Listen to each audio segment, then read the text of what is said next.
5 minutes. 5 minutes to start time.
Okay, it's start time.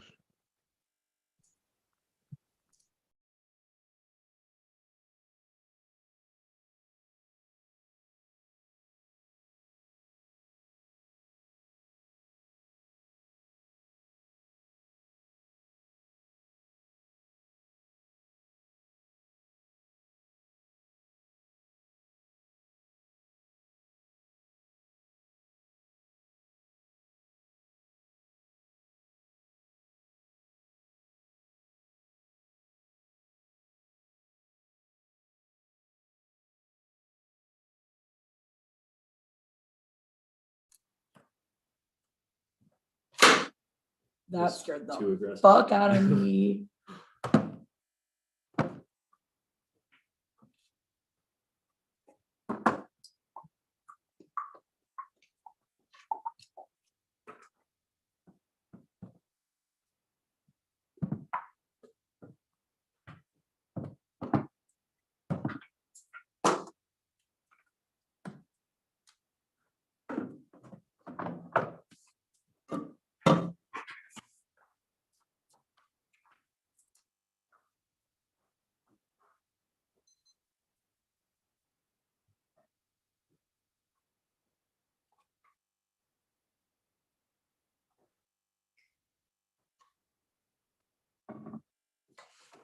Can you hear that time? Oh yeah.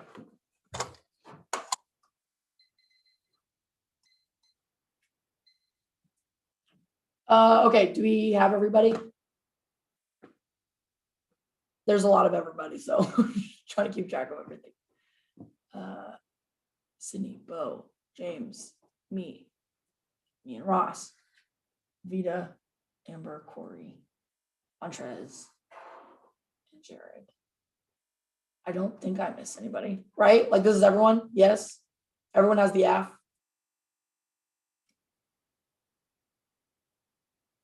I think, okay, sorry. It's a lot, but last one for the day. Okay, we're gonna start then in a couple of seconds if no one stops me. Okay.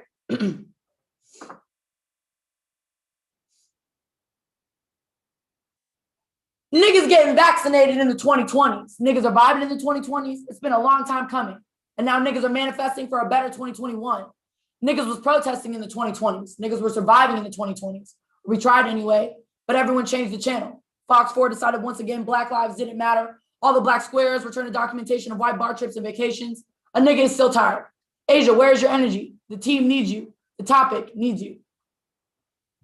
Historical erasure is an act of anti-black violence. RAM in 20 erasure utilized public narratives, white supremacy, ideologies, perpetuated erasure, connected to ruling ideologies to replicate the white historical superstructure. Historical erasure is a form of structural violence, and it is critical to reduce our commitment to the ideational vision of the alliance and to recognize it is built on a history of anti-blackness folks. Employing nations or imagined community research includes binds magic together. America that includes not fiction. America, the city of the hill, but rather defining attack of anti-black racism, the whole drug theory practice of living in America. This anti-black racism has long history found in the nature and gender violence of the African slave trade, but anti-black racism was not American feature alone. Racial slavery and colonialism were parts of a global system. The anti-black racism, European colonial power, true racial theories developed in American black which not being fully included in body politic common sense constructed by the historical understandings of time maintains about itself. We are historical beings make sense of ourselves through memories of the past. America's unwilling to correct the fact that it was slave side and practice of settler colonialism for African on indigenous population conjunct with your Tony colonial violence provides a dominant concept of structure. The present is a history of erasure made visible as violence. History lives in the present, continually inscribed with harmony with our history, markers significant counter symbolic mood to both confront and tear down the everyday marginalization of historical and black violence in America and continental Europe. And we analyze the resolution by examining all that surrounds the resolution. In the wake, slavery is not a historical event that has passed in time, but an ongoing process that shapes the daily existence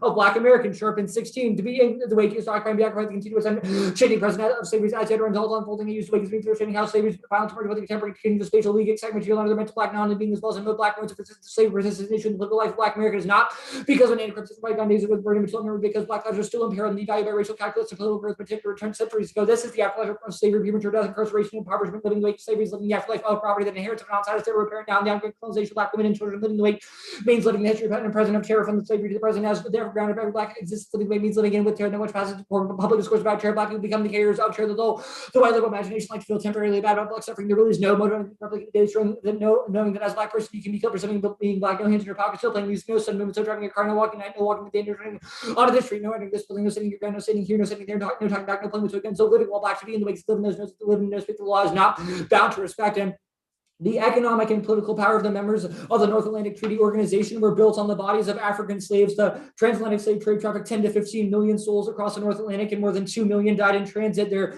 bodies disposed of in the wake of the slave ships. Yet, despite being founded on a legacy of violence and anti-blackness, the United States commitments with NATO were built on an ideational vision of alternative history that whitewashed the memory of the alliance and presented itself as a model of liberal and ethical states for us. In 19, this community made itself out the free world, the Atlantic Allies, so portrays itself turned as the free world as an ideological contract built on certain aspects of the past to focus on transatlantic community built on the ideas of Western civilization, represents one transatlantic history and excludes others. United NATO as a political military community, right? Ideational community, the assumption statement of NATO is something more than a military defense alliance. It's not the exclusive embodiment of the Atlantic community, but it is especially going to be equal NATO members to be established. The institution is built on a common history and identity because of a shared civilization and values, and the desire to leave the past behind perpetuates everyday balance. Whoa, in 19 charge of racism, or figuring out the response to get over people, color, species, dwelling in the racist past racialization relies on a forgetting or disavowal leaving behind the very process. The result is running whiteness and white bodies as temporally present, even futural in their orientation, freedom, the best of racism, history, and future, adopting the never stance of expectations to get over racism or dangerous in their denial of racism. This very gesture serves to reinscribe differential racialized temporalities, and debate itself as an anti-Black institution that seeks to discipline Black argument within the whole through forced conformity to literal language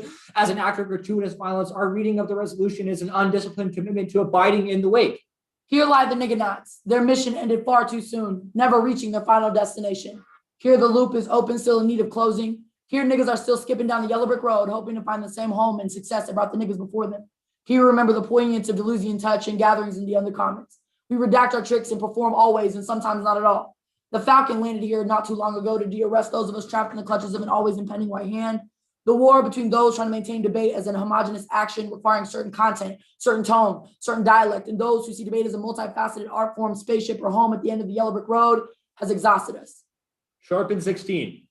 Those of us who think about slavery and its afterlives encounter myriad silences and ruptures in history. The methods available to us force us into a position to run counter what we know, that is our knowledge of slavery and Black being in slavery. We're expected to discard those ways of knowing, to enact epistemic violence, so we know to be violence against ourselves, of Black economic to produce legislative work, think how to means adhering to research methods that are drafted in the service for large destructive force, thereby doing violence to our own capacities. We are disciplined to thinking along the lines of reinscribe our own annihilation. We must become undisciplined. The work we do requires new modes and methods, plotting, mapping, and collecting the archives of the everyday Black imminent death, and tracking the ways we resist rupture and disrupt that imminence, and how we imagine ways of knowing that past. The AF is an act of historical recuperation without reification. Anti-Blackness permeates every aspect of our lives. Just because you weren't in the hole doesn't mean you don't have a relationship to it. Time to recognize. That's Sexton and 6. And the constant deliberations of national security, police, and the color runners required no credible threat, no proven stock illicit chemical agents or radioactive material, no particular breach of domestic or international law. It only required the presence of a so-called problem people dwelling as the absence of the human presence, transatlantic racial slavery, whose political and economic relations constitute the social fabric of Western modernity in general, beyond economic utility, the burning of the Black is the object of dispossession, par excellence, object of accumulation, prototypical commodity, captive flesh, structure, indelibly historical proliferation of honor, conception of sovereignty that now dominate the political and legal discourse that globally provide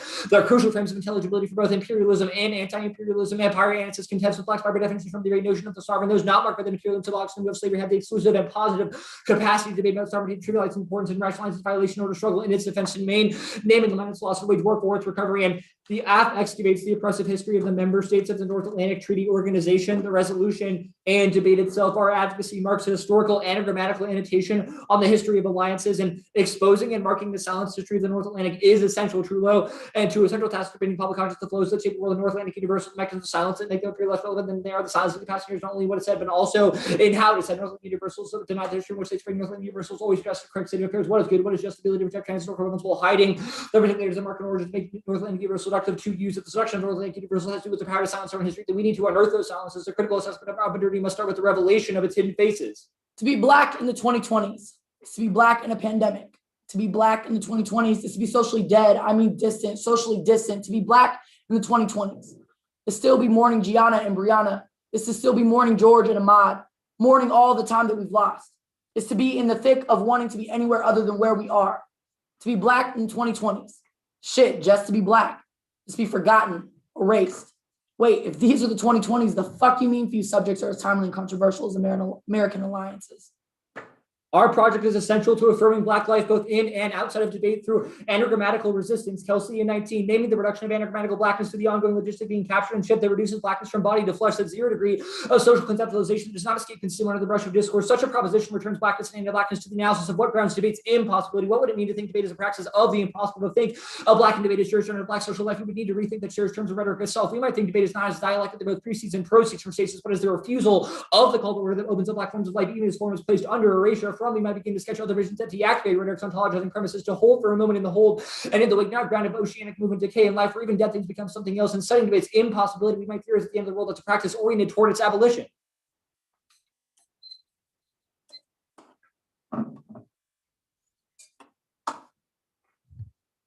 Are you open for cross-sects? Yeah. All right. So my first question is, what Sorry, harm? Vontres, real quick. Sorry, could you speak up just a little bit for me? That's my bad. Yeah, let me turn my.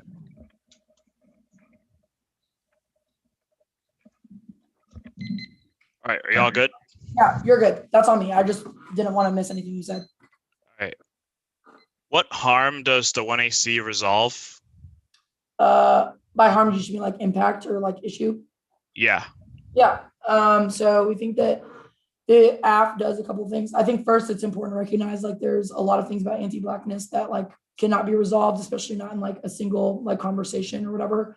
But I do think that what the AF does recognizes a sort of constant process of erasure that requires in response, like a process of, unearthing or unsilencing or unerasing, right? So we think that that can do a couple of things, sort of looking to history, acknowledging the ways that history influence us, and that sort of recognition or, unearthing those sort of silences or those things that have been erased is good because it can help generate energy or inspire different forms of action or evolutions of things that we can do in response to anti-blackness. But also I think it's like good for exhaustion in terms of like what it's done in this space for like me, for other people. But like I said, it's mostly about like what it inspires us to do. It's like it can be thought of as like a rubric to like respond to different forms or instantiations of anti-blackness. Okay. What strategies does the 1AC offer for confronting the anti-black violence? Like, is it just like I know you said looking towards history. Like, is that the 1AC strategy? I wouldn't say that that's like the 1AC strategy, right? I think that the 1AC would problematize looking for a sort of like one size fits all solution or a single solution, because I think that everyone's relationship to anti-blackness is like a different one, right? But I do think that the AF's project of sort of unearthing silences and understanding that relationship to debate. So for example, the way that the 1AC problematizes the resolution is sort of this assertion that every year there's a new resolution that sort of positions everything that we've created in the past or things that people have worked on, primarily Black people, right, to say that those things no longer matter. So old AFs, old theories, et cetera, we can never focus or perfect or work on those strategies because there's always a new resolution sort of shoved down our throats to say like, no, this matters more. So we think that our strategy is one that says that, we're constantly all influencing one another, and to take focus or to provide time or a space for that or that analysis to occur is necessarily good. But also sort of begs the question, and I think this is like in the Kelsey evidence about the ways that in a sort of world where like, the debate or in an inescapable, like in an institution that is inescapable or in debate, right, that like tries to tell us like how to control or, maneuver under certain premises, right? Like what do we focus on, who has control of those things, and how do those things manifest? So I think that the AF says that, having that conversation is necessarily good and is not one that we're allowed to have given the framework that debate gives us or provides or whatever. All right, and my last question is, do the non-Black judges have a different role than the Black judges in this debate? Yeah, I think that goes back to the portion of the debate that says that, we all have a relationship to anti-Blackness. It doesn't mean it's the same one, but. Okay, all right, I'll stop it there. When NC is sent, it's a one-off then case.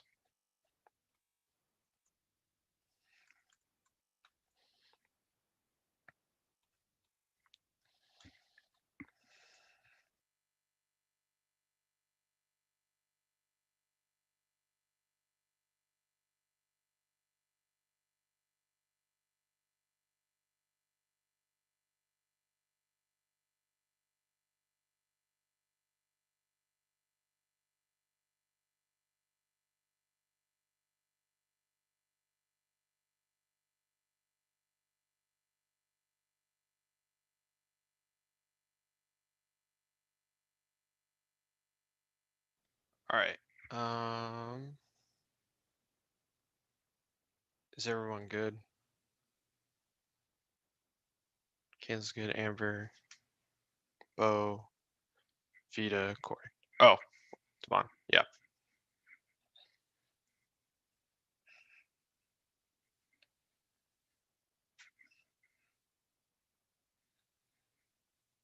Hey, on the low, my Zoom is like kind of crashing a little bit. I'm gonna leave and I'm gonna come right back. For sure.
All right, I'm good now. My bad. Okay.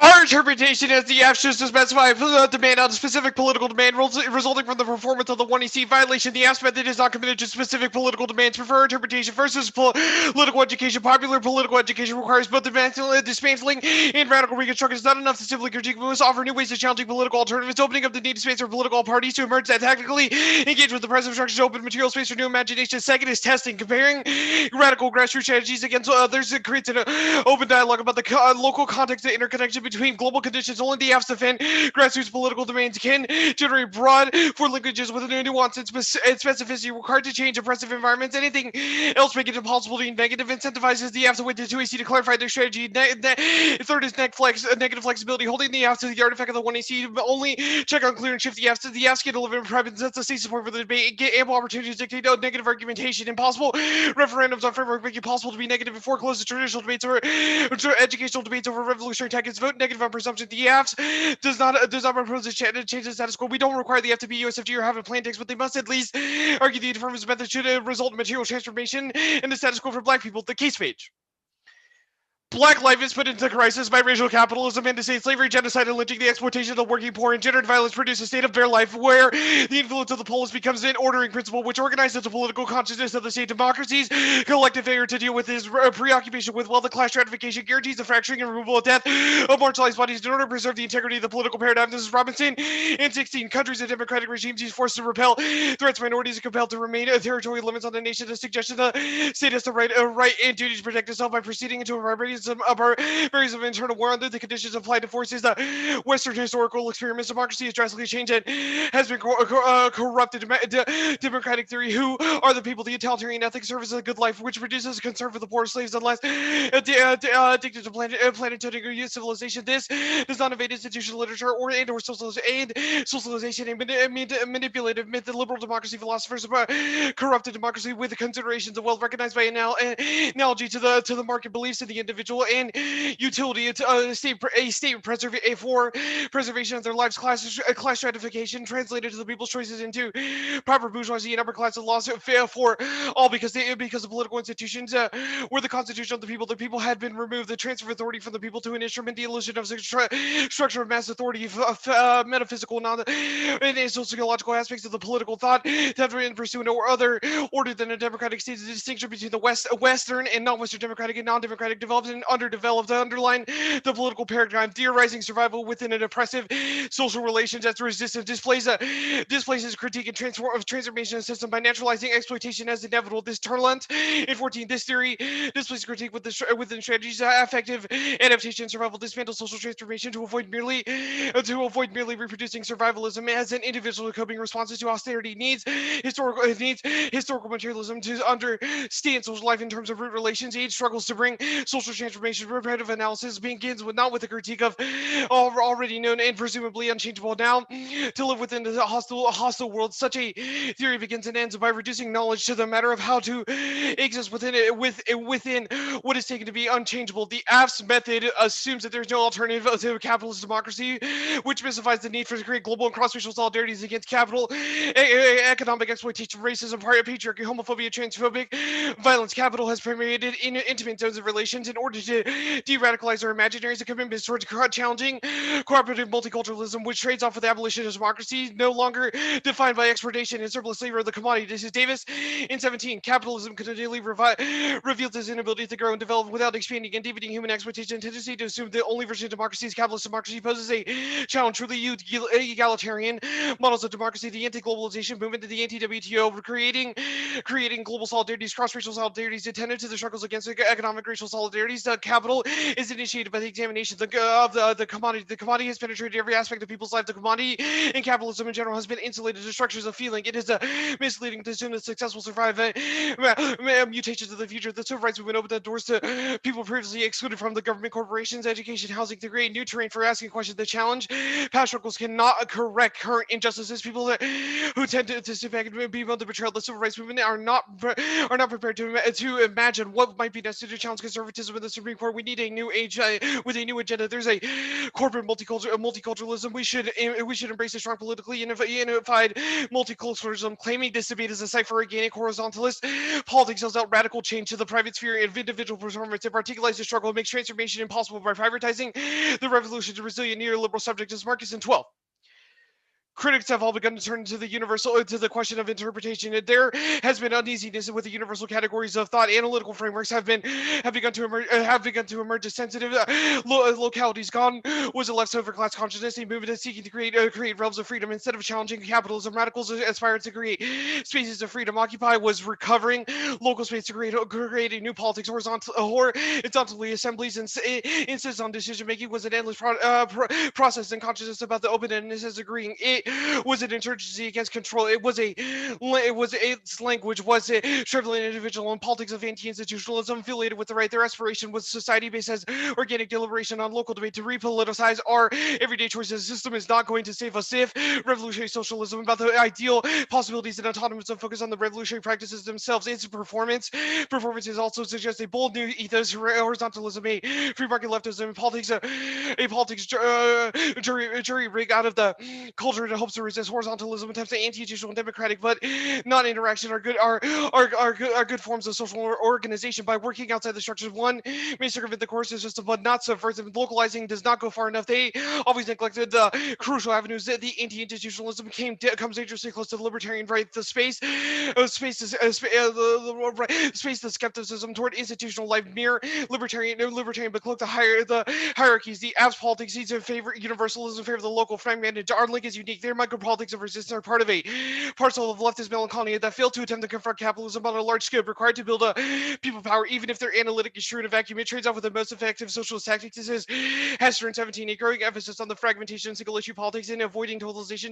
The structural analysis of capitalism difference and scale between the such as opposing strategies. Be able to pose it as a generative disempowerment. They cannot serve as a suitable basis for any politics seeking to contest the expansive logic hegemonic project of neoliberal capitalism. There is a persistent kind of abstraction anxiety hanging over the progressive politics, renewed appetite for ambitious and future-oriented emancipatory politics that has begun to make itself felt. Accelerationism calls to the build of intellectual infrastructure capable of creating new ideologies, economic, social models. Nothing to be exampled from advancement of revisionary process. The January 6th insurrection provided evidence of real time that Black people have been warning about the race war for decades. Even prior to Trump, white people are directed and imminent threat to survival of Black folks. This is Gurley in 21. On January 6th, our second civil war began with an insurrection. The rest of the world got an experience in real time with the vicious, uncivilized stream of white America, Black Americans, known as their survival for Black Americans. They have been learning to decode the signs of impatience, hostility, and threat for white people. Remains the day of the life and death calculation. Trump is the fullest expression of white supremacy's authoritarian impulse. He had a recipe for civil unrest, a new American carnage. Black people have been expecting insurrections that crept on the rest of America. White pride as the banner was paraded through the Capitol. It's already underway, and that goes race war goes global. This is Barber in 19. Global awareness of the West risk of the conflict is impossibility. possibilities, rather is continuation of the very idea of a white hegemony. Therefore, a new progressive party demands the following: all contracts with the police and demand that all police give up their weapons, that all landlords will not be required to by law to aid police without a warrant, that all internal investigations of police will be overseen by paid restorative/retributive justice committee, utilization of American alliances for countering nationalist oligarchy, college debate resolution be passed, avoid, abolish private property, liquidate all private companies to redistribute wealth, redefine medical practice that included in instances of cultural competence and social determinants of health teams, prep all black judges above the 55% line, get rid of anti-gay and anti-black debate, must have a planned rule of the ADA, and scrap the NDT harassment policy in relation to black people, replace the NDT committee, a topic committee with black coaches as Robinson in 19. How to embody a scholarship grounded in the insurgent authority of a democratic resistance rebellion, and once authoritarians of various desires of the mystified citizens that err on the side of them to be the slaves, indigenous people, women, and black people. Democracy is the exercise of the mob. Those furthest from democratic polity whose participation is evacuated are the likeliest to burst out of the polity wide open. It's Robinson at open.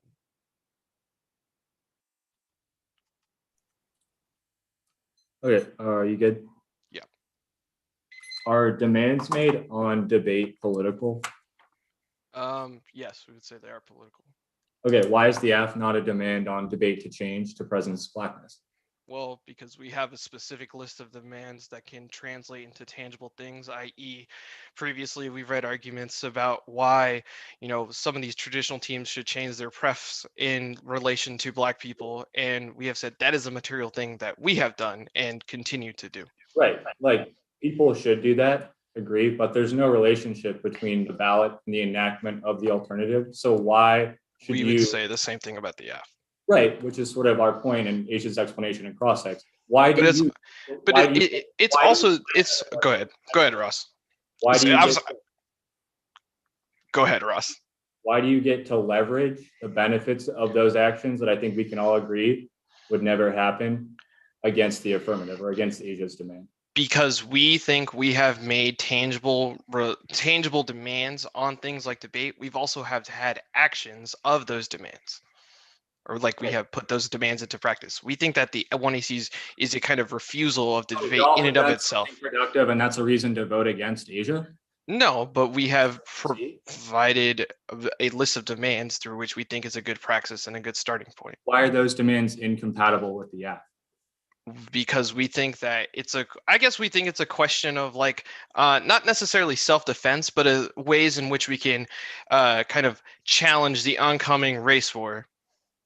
Why is I really don't understand that explanation in the context of my question. Can you repeat it again? Like, why does this specific round trade off with the ability to organize the movement or whatever?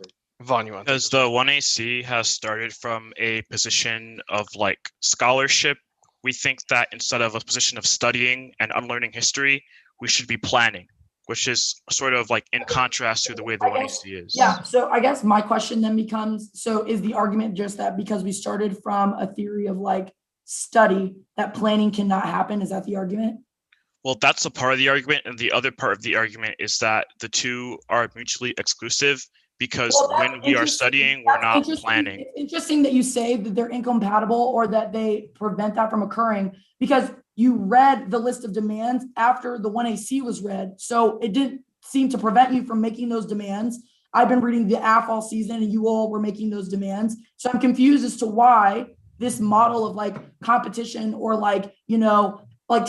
how the negative can possibly take problem with the existence of the AF if your demands still exist regardless of the AF.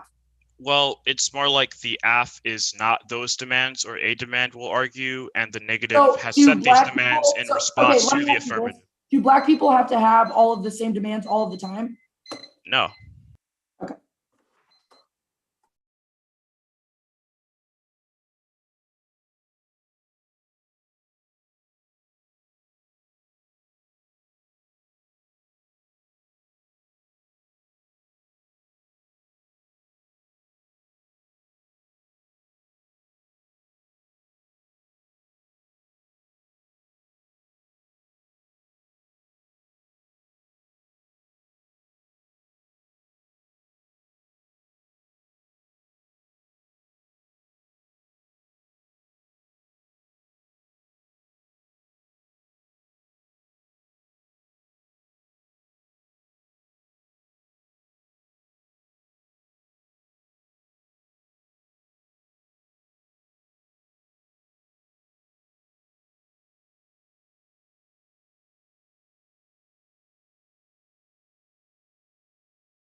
What did you stop at, Asia? 675. Okay.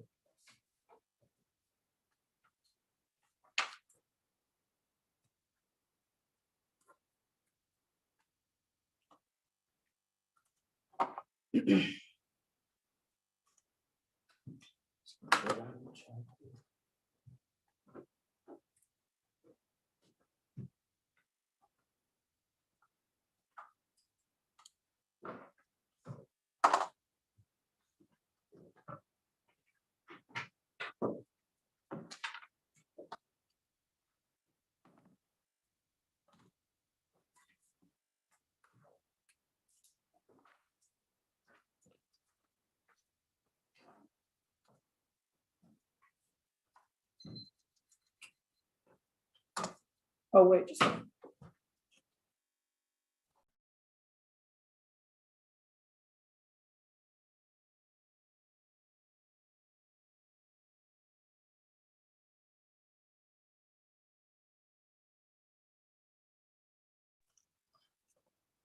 $620. Then I'm sending it out now. 1 second. So are you using the mic with the camera next to you? Because during the 1AC, honestly, it was a little bit hard to hear. Interesting. Okay, give me 1 sec. I don't know if I'm the only one that had that problem. Can everyone?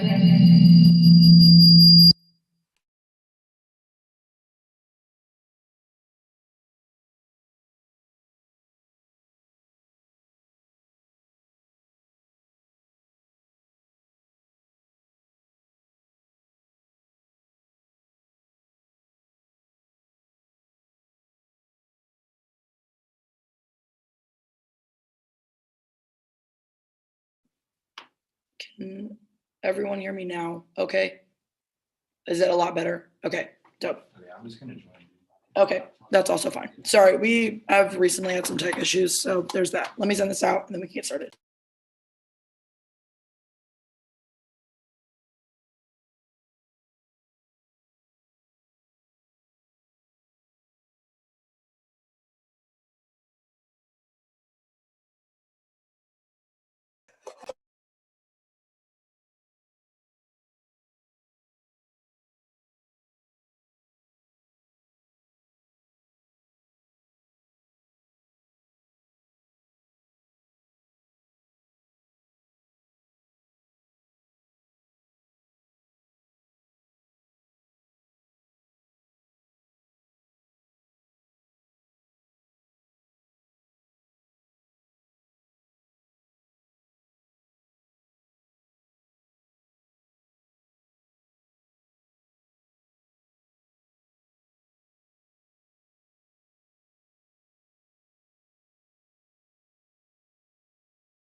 That would have been really annoying if I started and I was muted. Okay, but case the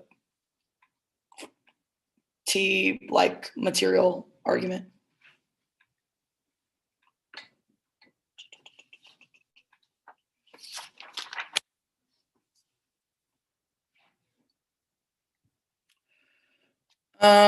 Is everyone good? Do I have everybody? Yes, yes. Amber, I think Corey nodded, James, Devon, Fullerton's good. Bo, are you good? Okay, and Sydney, yours was good, yes. And Vita? Dope, dope, dope, okay.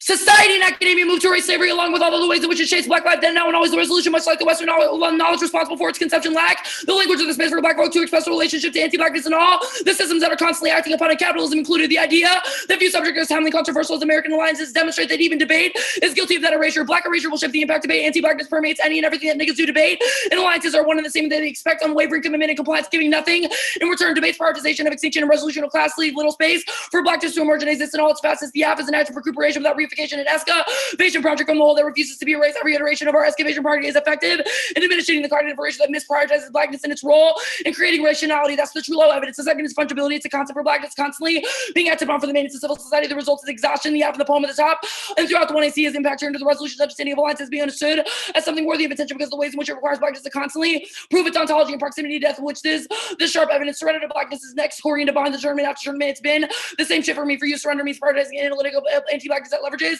this space and this time for the intermediate relationality, throwing away what's supposed to make sense because nothing this year makes sense. Something about black life will abides by the line by line. Surrender what you have, and I'll do the same. Vita and Amber. I will do. I stand here with all the energy I can muster, exhausted in the face of the void that's swallowing its whole for y'all. Surrendering to blackness for you means lean into that exhaustion. Fuck them. Only prioritize what you have energy for. What you have energy for. Sydney, Bo, and James. All of this has to do with me surrendering your right to have an opinion about what black people should do in the face of racial capitalism, etc. They say that white people are necessarily violent. This is my demand to you all to surrender the ballot and vote for a black woman because the NDT would be fucked the fuck up if a black woman won it again. Yeah, you can't vote negative on presumption when you can see the affirmative, the true low evidence, as well as the poem throughout the 1AC. The Fs should not be understood as just evidence, but about the performance and the intention of the 1AC. The presumption arguments create new uniqueness for the Fs, erasure and fungibility because the way that they have over assumed the 1AC potential, etc. The capitalism sub-privileging turn the F as an necessary interim to resisting capitalism because resistance will be costly physically and mentally. The alternative is to ivory tower and ignores the remaining material needs of workers, i.e. black mothers who will worry about who to watch your kids, how to put food on the table, keep the heat on, etc. But all of those concerns have put a shot at the framework and produces violent tropes against black mothers and only risk criminalizing them and further. But I want you to focus on all of the cross-sects of the 1AC that focus on what exactly it is that the affirmative produces, what the affirmative produces. I'll get to that in a second. The argument that focus on cultural articulations of blackness, or rather the focus on the micro political, or is a pathologization of black women taking a rest of themselves and focusing on presencing the ways in which we've been erased. Seating the political to the right is not unique and fails. Just saying there's no fine line between the left and the right. Democrats work with the KKK, Bernie, etc. We all agree those things can be violent, but it's what we do in the face of those things and how we reclaim energy for themselves, which is the permutation. Permutation do both an analysis of racial capitalism is wake work understanding the histories of transatlantic slavery is central to understanding racial capitalism that's Zitterman and 20.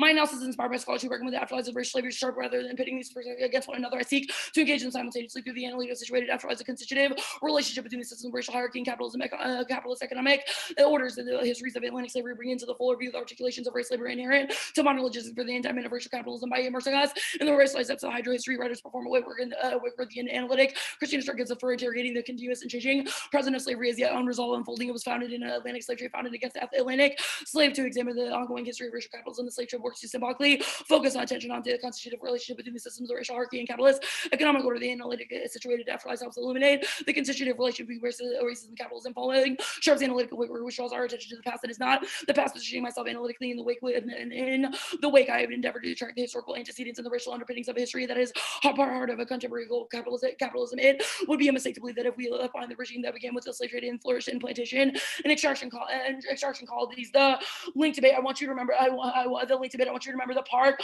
of the crossing of the 1AC where Vancha says that not all black people have to have the same demands at the same exact time, and then the part where I say what about the 1AC prevented Vanchas or Jared from making those demands on debate, etc. But also why was the 1AC not necessarily demand in and of itself for debate to center blackness in all of its facets? It's a reason to prefer the permutation because anything else gatekeeps and allows Vanchas and Jared to sort of inscribe or prescribe what they think demands on certain institutions should look like and ignore the ways in which certain demands for certain black people can be necessarily exhausted. It links them to a criminalization because the same logic is applied to black mothers at certain protests or certain outreach, certain protests or certain mutual aid movements, because when they're not giving like other certain black people, etc., they are criminalized because they're not giving necessarily enough and pushes them out of the scope of the frame, which sort of begs the question of why they started with those demands in the first place, or sort of assumed that the app was not the demand in the first place. The AF doesn't say that blackness isn't capable of change, but rather the political and its foundation upon black labor through death, gratuitous violence, and other forms of anti-black suffering means that it can never be for niggas, which means that the affirmative doesn't necessarily foreclose Vanchas or any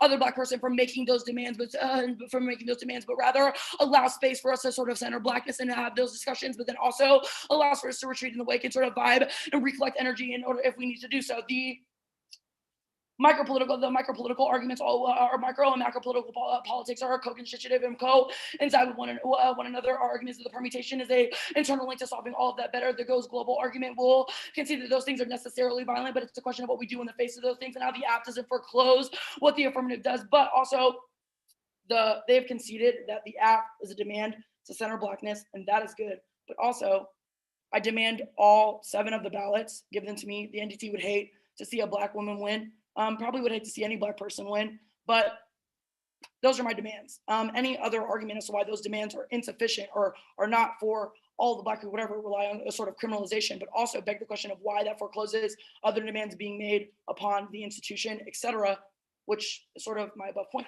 The like procedural or the materialism arguments.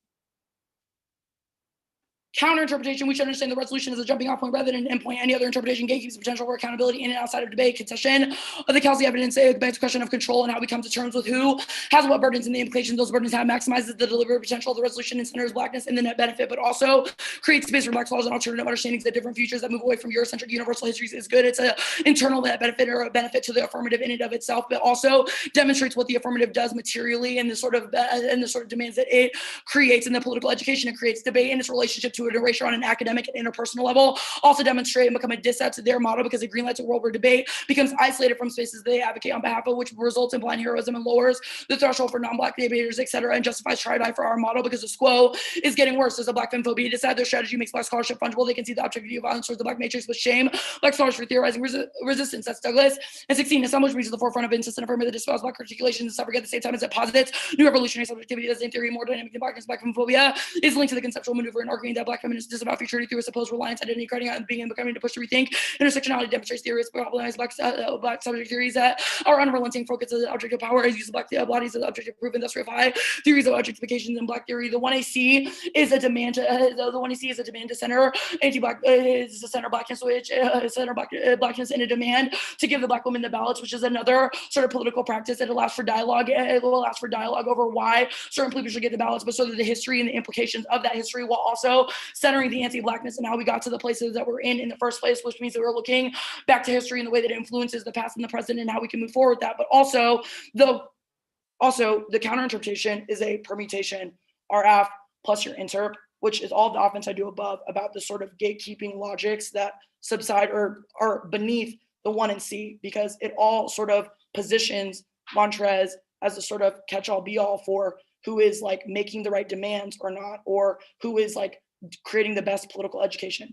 Also, the political education stuff is non-unique, or rather not unique to this space, or they have not won an argument or forwarded an argument for why political education can only happen in debate or at the expense of a discussion about Black erasure and sort of combating that project of erasure, et cetera. Yeah, and I did all the presumption stuff above.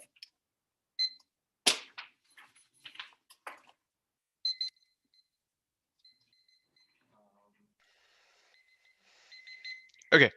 You good? Yeah. All right. I want to kind of start with a few of these arguments you've made on the case page. You have said that kind of the 1AC was already a demand. I guess from the 1AC, what was that demand?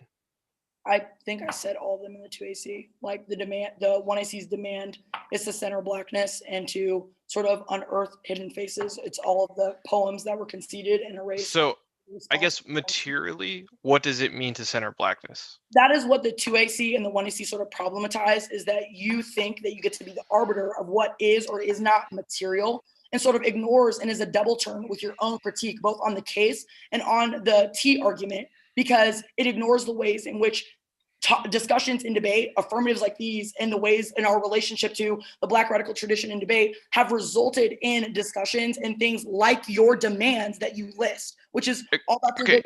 Examples of like, the like mutually preferred judging, et cetera. All of those things starts with conversations that were at one point affirmatives, but they spurred discussions and sort of assume a sort of separation between this space and that space. But your sort of like, all of your offense is predicated off of you getting to be the arbiter of what is or is not material, which places a sort of unmanageable burden upon Black women in particular, me in particular, that does not make sense, because it sort of begs the question of why you are not also accountable to that same burden, or like, what is I guess what is realistic? Like, are all the whites in this room just gonna like go running to, I don't fucking know, like Adrian or like fucking Gary or whoever and be like, listen the fuck up, like we're just like gonna get rid of the police? Like, how realistic is that? Like, the impact of that is just kind of like lying on niggas and not having like a sort of interim solution. Like, the cops aren't just gonna fucking go away. Like, okay, I guess my next question is, there was an argument, I think, in towards the bottom of the 2AC. No, the criminalization dissent. I guess what does it mean for the 1AC to say a specific set of demands? And I guess what about the alternative criminalizes? Okay, so this is about the relationship between the 1NC and the performance of like you all in tandem to that. In cross-ex, right, there was an argument that not all Black people have to have all of the same demands at all of the same times, and then a concession that the reading of the app did not physically prevent you from reading the 1NC with all of your demands in it, which sort of begs the question of competition between the two, right? Our argument is that any attempts to create competition between those or say that no permutation can exist rely on a sort of minute and a very like impactful criminalization or to create difference, which is bad because it sort of begs the question of why your demands need to be my demands at the same fucking time or why all of us have to be doing the same things, like which is the unattainable burden on Black women to sort of be everything all at the same time, absent a sort of dialogue before like the debate or whatever. All right, 10 minutes starting now.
All right, 437.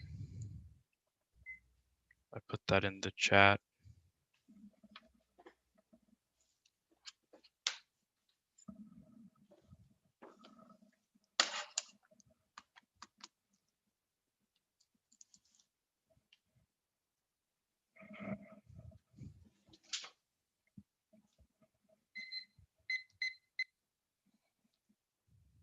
The order is going to be the like framework page and then the case.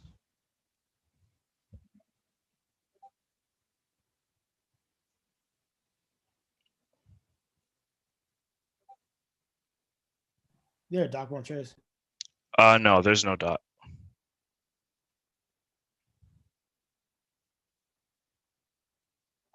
All right, 1, 2, 3, 4. You said procedural first, right? Yeah, procedural first and then case.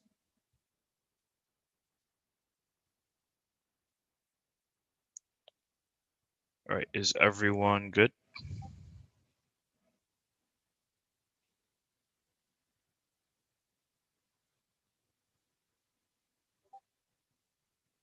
All right.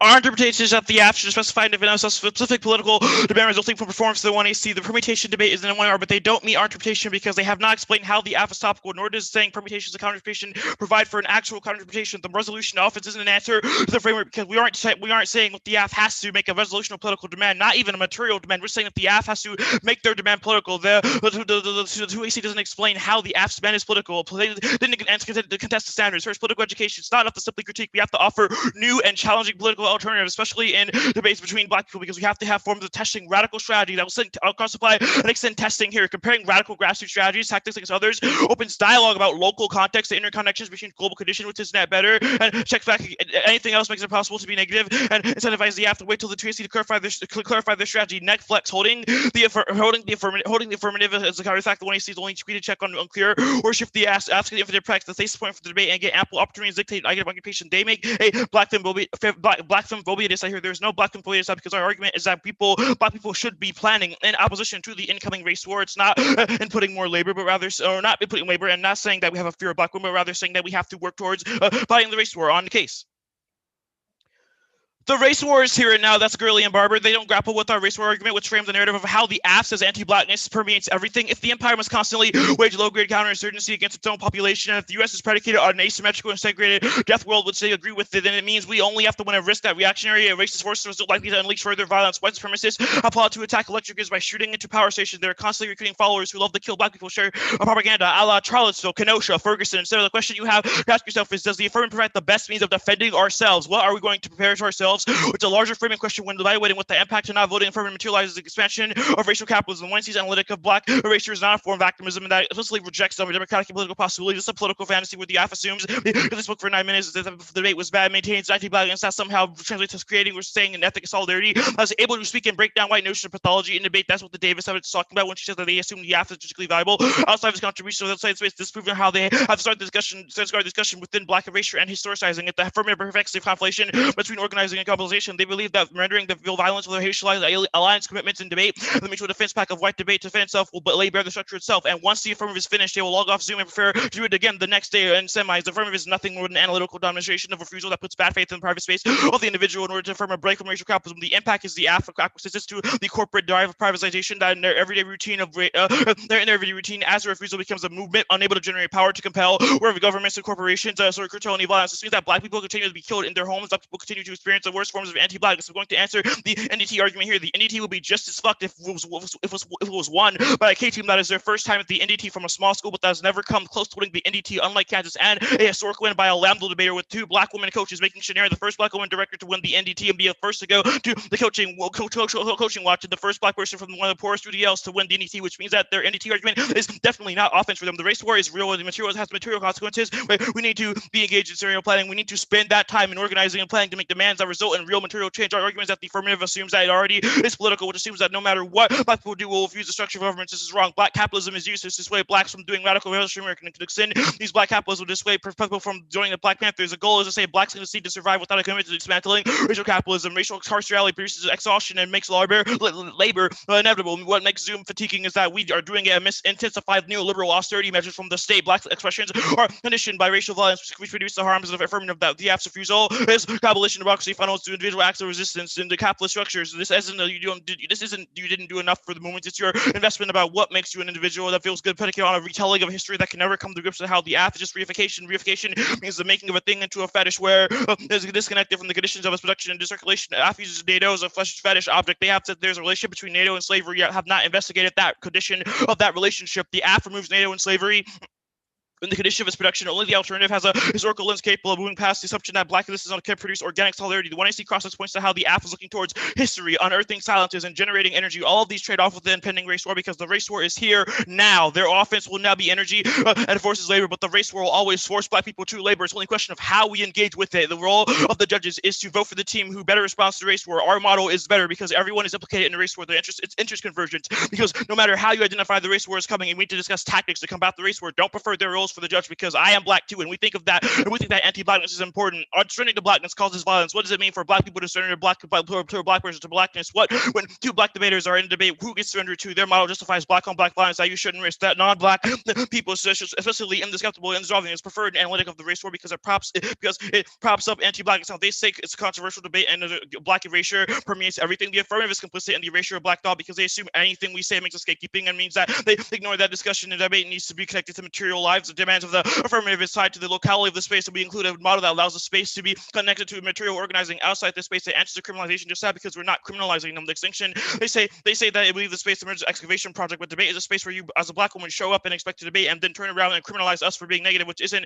a fair standard. They say that fungibility constantly names social exhaustion, but this is the standard for the impossible referendum that makes us the liars because we are trying to have a discussion about the context and consequence of the 1AC in the model. Or the affirmative says that they should win because they are affirmative. They have not made a difference between them being AF and us being negative, and they say surrender to blackness prioritizing analytic, but not all black people have the same demand. But those demands, not all black people have the same demands, but those demands still contribute to the larger neoliberal authority measures that make violence worse for black people. They say that I answered the stuff above about how the different roles of judges. They say presumption fungibility, the affirmative opportunity to push over the affirmative. Even if you can't vote negative on presumption, you can still vote negative because they make the status quo of violence worse. Not to ivory tower because the space is connected to the things we do outside this space. Asia, you do radical work outside this space, but the model the AF forwards does not produce any relational solidarity that can transcend at the global level. They concede the global race war as framing this try or die for the negative. We don't criminalize, and the criminalization just that we don't criminalize black mothers who are unable to join the movement. This assumes that abolition democracy doesn't do self-care, ignores that the groups we have listed that attend to black mothers, which means no link, and proves that they bifurcate this space, and outside this space it de-radicalizes revolutionary movement and building, which means that it proves our link arguments. Now I'm going to extend the Davis evidence. Their privileging analyzation of history is a stopgap and active trade-off to making insurgent moves. Capital's ability to grow and expand has turned everything into a commodity. Capital has penetrated into people's lives and structures of feeling, which turns all their arguments on affect. We must build across racial solidarities, attentive to the struggles against economic racial solidarities. Only through this can we build movements against racial capitalism. The AF's stopgap and instead moves of historical analysis actively disconnect organizing like the anti-globalization or the anti-W2. Here are examples of when you see that prove our argument. When the cross-text says that we have to focus on reading history and unearthing it, or when the AF says that it marks a historical and a grammatical annotation, or when the AF says these are moves of mystification that wrap us up in the book. This debate is about studying versus planning, and how and now is the time to plan for the impending race war. The privileging link turn doesn't solve our offense because we are talking about the ways that we have to plan for the impending race war. It's not privileging a form of scholarship, and no, AF doesn't solve for forms of racial capitalism because we haven't extrapolated how the AF solves for things outside of this space. I'm going to extend the Marcus evidence here. Extend one and see Marcus. You should be skeptical the affirmative is able to articulate a vision for unearthing history and acting through the catharsis of publication or performance to create a departure from the status quo. We think this is the move to detach radicalism and reassert extension of group of politics. The notion of the AF catharsis is first disconnected from the material and structural implications of violence, which means the affirmative is some utopia, the distraction of material, organizing around the political and capital. They will say the affirmative is the only power question of mobilizing. This is an essential view of the alternative. Extend Marcus here. Marcus said affirmative is a space of freedom and survival that ignores the real material organizations against this racial capitalism, political violence, and scroll. The 1C becomes another narrative of real core optimism that invoke recognition. Politics in order to generate those who feel excluded from politics be more desensitized toward the police. And Extend Hester, the politics of the 1AC are a focus of everyday practices rather than one that looks to rework the economic and political institutions. It's an individual's account of rereading history. Not all niggas are getting vaccinated. Not all niggas are vibing. Not all niggas don't, and most niggas don't know what anagrammatical means, but niggas do know that there is a race war coming soon. That's clearly they have chosen to carve out a certain space of politics that isn't grounded and materially trades off with radical political organizing. The history writes that capitalism's power system is identified as a totality. The AF celebrates local fragmented knowledge, i.e. when they say niggas know what niggas know, the AF is a replication of partial knowledge, that which why the AF is easily co-opted by racial capital that buys and sells black suffering, which results in performance-based acts of the racists that have limited utility in responding to the violent structures of racial capital. All of these links prove that these are forms of trade-off with the alternative of having a form of specific material forms of organizing that are able to go against systems of racial capitalism, because the race war is coming now. It's only a question of what we were able to do about it, and the AF is not answering that question. I'll open for cross.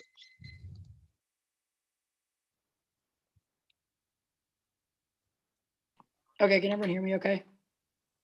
With no feedback? Nope. Okay, my first question has to do with this part where you say that the AF makes violence in the status quo worse. Why is that true? We think that the AF makes violence in the status quo worse because it puts a stopgap on forms of planning that can be happen to resist the violence of the status quo. So why does that trade-off occur? Well, the trade-off occurs because instead of using debates to plan about how to go against the race war, we're using debates to reread history. Okay, Our argument is that now is not the time to read makes sense to me. history. So does that mean that we always have to be planning all of the time? In this moment, we should be planning because debate is Why a unique, this moment? Why this moment? because debate is a unique space where we're able to talk about things like the race war, and it's a space where there already is a clash of civilizations. But I thought you said that niggas outside of debate that don't know what anagrammatical is already know that the race war occurs. So why is debate again unique to talk about the race war? Because niggas in debate are not talking about the race war. Like, Why you're is not that talking about the race war. So your argument is not that, so it's just like niggas in debate don't know about the race war? Well, it's not that niggas in debate don't know about it, but they're not planning about it. But they should be the planning question about it. then becomes, right, if niggas don't always have to be planning against the race war, et cetera, right? You talk about, I do a lot of work, community organizing, all of the planning that you're talking about outside of debate, right? So why is that not enough? Because we're talking about like your affirmative, and your affirmative has not made that my affirmative can't coexist with that kind of planning, but you said that I do both of those things. So again, why is the work that I'm doing not enough? Or because they aren't my job to like continue to do all of that work for like you or to your standards? because they aren't on the same scale. The difference is that in a debate Wait, round, there how? are people. How are they not on the same scale? Because one is in debate and one isn't in debate. Our argument is about I planning guess I'm in debate. confused about what the uniqueness of debate is. And I'm not Competition. understanding that. Competition is the uniqueness of debate. We think that these arguments should be forwarded in debates So because of the competition. The work that I do in my community for the niggas around me, et cetera, the outreach that I do, et cetera, means nothing because I don't do it in competition with other niggas. That sounds to me like your black on black crime shit that you were trying to accuse me of. Well, that's a wrong characterization. It's not what I said at all. Well, it's not what I said because our argument is that competition in debate spurs different forms of planning, which is what we need if the race war is coming now. Like individually, yes, we can do these things, but like you forward a model in debate that isn't like the same as what you do outside of debate. Discussing erasure is not the same. How is it not the same, or how are they not co-constitutive? Because you are studying like the past history of NATO and like how slavery is entrenched in that. Our argument is that we need to be discussing about the present and ways to plan to go against that. All right, card should have been sent. It's gonna, you can just flow it where Vaughn left off, but it's gonna be the alternative and then the permutation.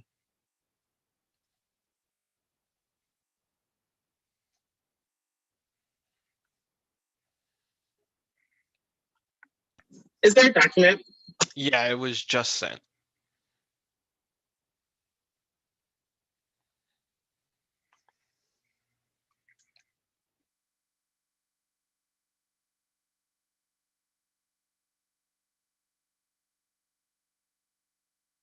What was the order again? It's gonna be the alternative and then the permutation.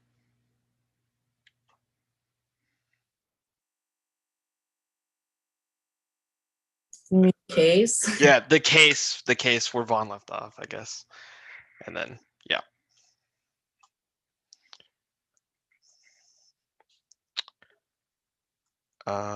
Okay. All right.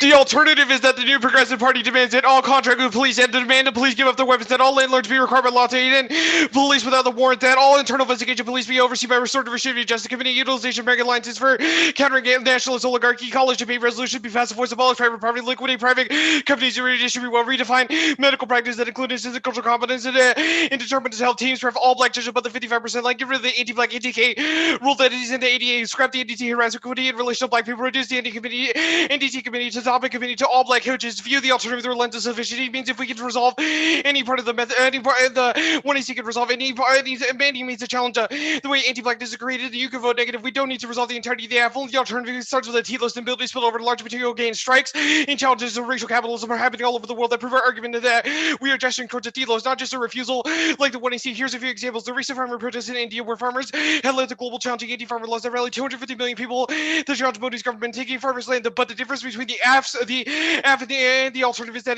farm workers in India had a goal of challenging those rules to the point where those people have now gained the ability to change those laws. Literally, you change those laws. A few weeks ago, the 1905 Chicago worker strikes proves our argument that the strikes needing a T-list of 5 long worth of strike resulted in the creation of a mass union that challenged the violence and exploitation of workers of textile companies. But those workers had a list of demands, which the companies folded to those demands. The Sawdust Workers is another example. It's an organization of young black women and girls in Chicago protecting against police violence. They've outlined specific demands of Chicago City and have similar to the Black Partners demands of the U.S. Only through things like dual power organizing only the alternative can resolve, because this creates a organizing factors. Madeleine Fernandez in 18, the call for an abolition of guarded national tracks after 2014 Ferguson rebellion grassroots collectives are defining the terrain to struggle for a world without the police. Black Youth Project 100, we change genocide. Asada's daughters, disarm NYPD, the create no cops, and to develop alternative forms of conflict resolution councils and networks to enable local communities to organize their lives. Stop injection coalition BYP 100, shut down the IACP to form blockades protesters, release a set of demands. The Audrey Lorde Project is safe outside the systems. SOS Spirit House, a Black Feminist Cultural and Arts Collective, the Harm Free Zone, HVC, mark the HEZ, only the instance of creating dual power. Does someone, Vaughn, did you start the timer? I didn't start my fucking timer. 3:30. Thank you, Asia. Okay. Oh, shit. All right. Only creating instances of dual power like the Black Panthers practice program, after school programs, health clinics, free childcare, food drives, and caters to people who are most affected by racial capitalism, gives them the incentive to join the party through dual organizing. Only the alternative creates the ability to do organizing because it allows us to liquidate private companies like Amazon, force workers to $2 a day in a terrible working condition, which targets black and brown workers, and directly contributes to racial capitalism in the instance that liquidates companies like Amazon by taking over the levers of power that allows us to challenge the companies. It's a better analytic than the app because it allows us to challenge things like anti-blackness and debate, i.e. the wave on trends that I challenge white policy debaters to change their perhaps currently wealth distribution isn't a thing, but it's because the state is entrenched with capitalism, reliance on propping up companies like the Boeing and to substitute international borders to create violence on a global scale where countries militarize in order to sustain economies. The alternative organizes around the concept of the party, which uses things like wealth redistribution to challenge the ideology of racial capitalism, which causes violence in nation. The negative weddedness to things like the black woman as a category turns the AFD. The state needs to categorize and surveil to promote inclusion, not lodging black women as definite racial and gender categories, a counter to project of black feminism, which fractures their move Green Bay in 17. Every time we're calling the question represented, we also cast all those things in empty excess of said being. What does it say? Hold what is it not? But it still holds without the trace of the cat side in order to call for the hell is the representative becomes a unique entity. Trans asterisk is about a method analytic market analytic. Their political demands prove that they have no demand of the 1AC, which means that the judges should not only render these to the permutations to read the Green Bay evidence critiques intersectionality as independent unstable categories, which is proved by Asia's willingness to sacrifice on trends for her as a competitive success, which proves that way putting black women of all other black people is dangerous in politics. That demonstrates why the AF method is potentially dangerous for black people. Also proves why their method of performance would destroy base building coalitions for black people. If white people have no options, then you could just sign, and you cannot sign your ballot for Kansas because you have to have no ethical relations with the AF. But the alternative brings those people together willing to engage in coalition organizing toward the global abolition. This debate is not about how this is a debate not just about black people, but it's our race. It's the way the race war is implicated with that. These white supremacists are not just to kill black people, they're to use Latinos, undocumented people, and targeting broader racist vigilantes. Again, yes, white people are coming for you too because you are on the side. You are not on their side. You are the enemy. Black people will face exhaustion even if they have to fight the race war role. Your role as non-black judges is to join a coalition in the face of the race war to prevent black battle fatigue and burnout. Black people have to be able to tag in others. The permutation. They don't get a permutation without a stable advocacy. The statement change the affirmative could be inconsistent with any alternative. They have to win 0% risk of a link to get out of it. Methodology permutation reads rejected team. The 1AC positions itself as an inflexible solution as a solution to a program of anti-blackness. Permutation deviates from that analysis where competing methodology related to racial capitalism. Their externalization fundamentally inconsistent with the affirmative's analytic. It's key to revolutionary testing. The plan means no standard for competition. Permit anything makes it impossible to be negative. Also creates an incentive to everyone read carefully vague advocacies to compare anything and extend the negative flexibility from the framework plans under our model of competition is good at comparing radical grassroots tactics that opens up the dialogue for local context and interconnection between global conditions at the AF depends on political demands can generate broad support for linked movements across the world, specifically nuanced to change environments. We are motivated by winning and motivated by ethics of scholarship. The series is about a political vision and energy of the political mobilization. None of these things are mutually exclusive. Gut check debate is not solely about competition. It's also unfalsifiable. You can't prove in order to believe. You have to believe that it's fundamental true about your arguments and win a quote authentic relationship. We must be cautious of assume that the gender practice of the affirmative opens of all black social life. We must investigate the effect of wake work has to replicate the same conditions of violence and authorizes or biggest spaces of gain hurt and 19 in the wake. A critical spatial or exploration care needs to be cautiously engaged with places of care.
Okay.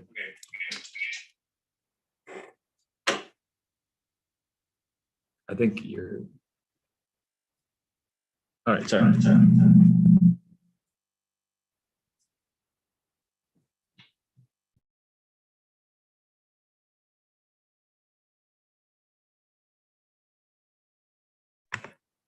Okay, did that work better?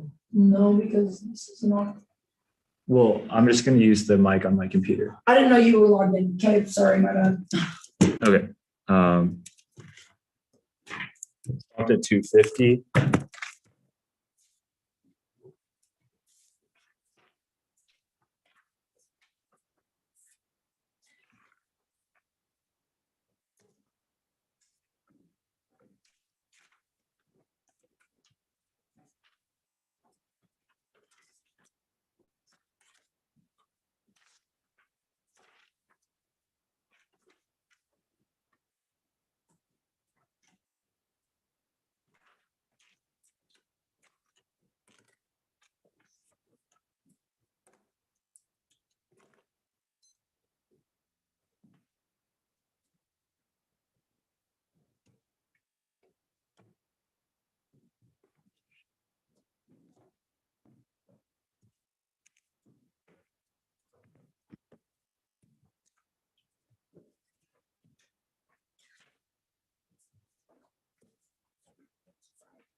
Okay.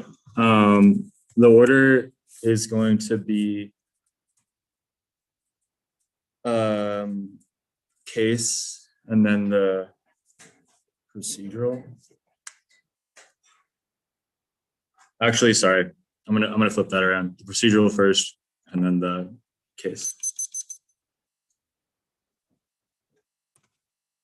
Does this mic work better also? Can everyone hear me? Okay, cool.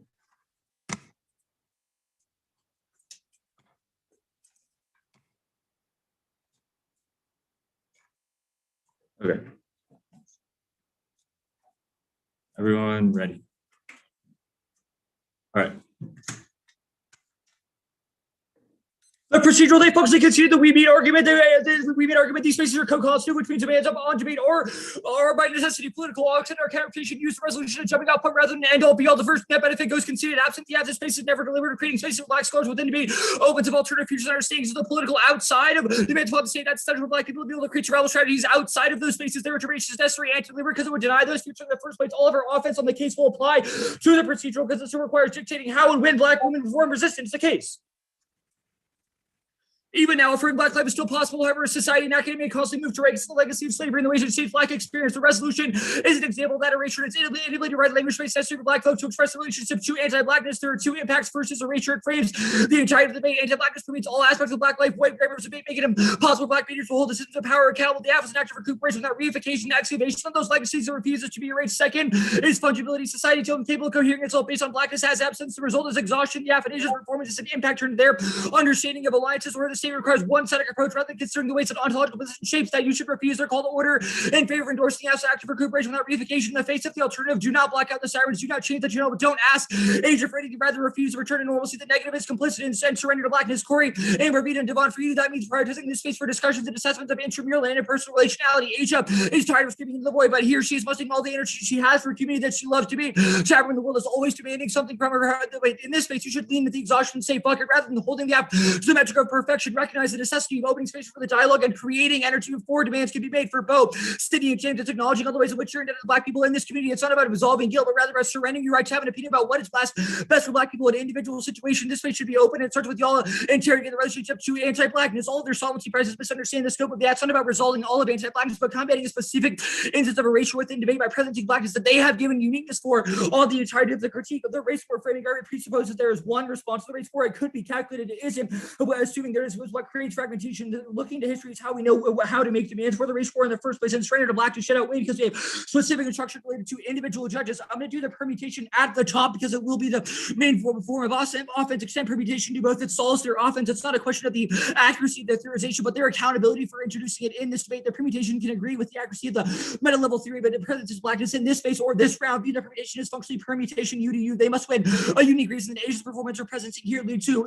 or contribute to their impact. So it proves all of our culpability and criminalization arguments. The permutation is the best method for creating both relationality and accountability. The permutation is functionally, I hear you, let's work this rather than a punitive response to the call for centering blackness in debate. The negative alt framework is a form of affective punishment that criminalizes black resistance for being imperfect. The aff and the alt should have reciprocal burdens of solvency. Otherwise, it only redoubles down on the affective burden for black women. It means that even if they win a linked argument, voting negative is not the way to resolve it. The permutation is the one and C agrees cross-sex link framing of you are not those demands, so therefore you lose proves all of our offense. The idea that because Fullerton has done something positive in the community as a reason to vote against the aspect that is tautological and proves all of the excessive burdens they place on black women. They have conceded that not all black people need to make the same demands at the same time. It implicates both off-case positions because it requires them to contradict one of those in order to win offense. Even if they win a disact to the permutation, only the aff is capable of carving out the space to initiate these conversations in the first place, which is another solvency mechanism. And black erasures net benefit internal disact to the alternative. They can never excavate the history of anti-blackness within the institutions absent an inclusion of the aff helps us understand energy and history and how they're implicated in how both strategies are implicated in the black radical tradition, how we move forward. The permutation is theoretically justified. We get a permutation where it links to all of the gatekeeping offense. They've conceded that we meet on the other page, which means the ban is political and it should be weighed. Permutation explanation proves the permutation is accountability for that man, which resolves all their offense in the first place. And the assertion that being young means they're to weigh accountability demonstrates their commitment to debate as and when to practice in the first place. The ultimate is costume planning, which leads to exhaustion and link turns all of their black on black crime evidence. It discredits radical activism because of the theory of competition, which is the reason the absence necessary for generating energy. It makes worse advocates and links all the criminalization stuff because it dictates how, when, where, or what qualifies as activism in the first place. Our method is not individual, rather a rubric for combating anti-blackness and historical race, which was done in the overview. Yes, which it does create energy. Even if they win a link argument, frame the alternative through the cost of labor, investing energy into state structures ignores the way that activism is uniquely costly for black people. Winning the analytic fungibility makes the effort prerequisite to combating capitalism, racial capitalism, their way behind a level theory from case which proves the permit should breastfed permit solves cost participation like proximate concerns like childcare, shelter, food, etc. The net can't explain how the all grabs with those would fix it. Impossible. Ziderman evidence from the 2AC is undercover. The system of racial capitalism is co-constitutive. Wake work accounts for the historical erasure of systems of violence, understanding that history is a prerequisite to the alternative or only risks the erasure and can't create the energy that's necessary for the movement in the first place. The evidence is very specific and proves there's no trade-off. Even if they win the theory, the prioritization of their theory is more accurate as serves the same competitive function as framework in debate, i.e., well, you didn't understand sex and you don't understand capitalism, so you lose. Another way that teams say you don't understand, you're not good enough, so you should lose. It's particularly easily weaponized against black women. Big, don't use that against Asia's experience. She's telling you what she knows. Don't let their explanation outweigh that. First they said that we should make that she should make demands, then said that those demands aren't good enough. It proves all of their criminalization and unreasonable burden. They have no reason these demands need to be made right now, or you need to start about the relationship to the ballot. This may be a question of what the ballot can result in. Demands may be good, but you have no control over them, which proves all of the conflation stuff and the conflation stuff. That's why starting with this base demands we make here is important because it influences how those operated and those outside, which is a conceded argument in the first place. The Davis argument, there's no trade-off. The permutation solves it.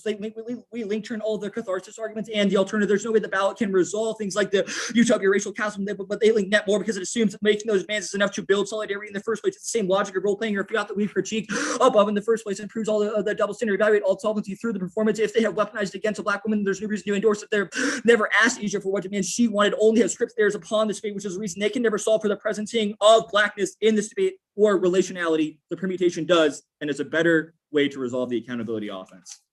Yeah. 4:37 starting now.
All right, that's time.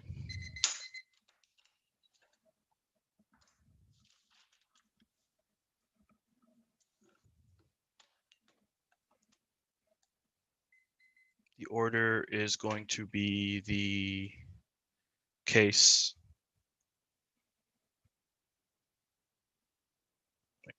Is everyone here? Waiting for a few people.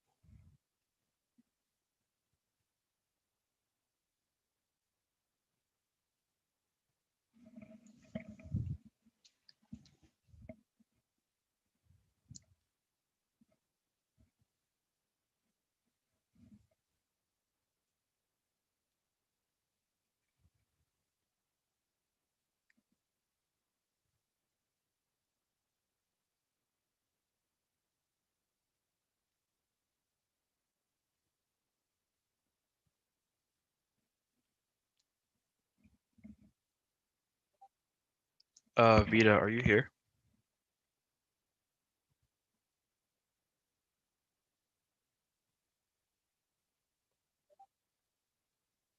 Rita.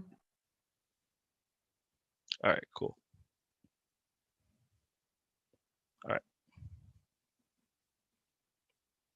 Wait, one more time. Did you give an order? Yeah, I said it's just case. Okay. Like, all right, my bad. yeah, I missed that. yeah. My bad. Yeah, all good. Everyone good? Just making sure. All right, cool.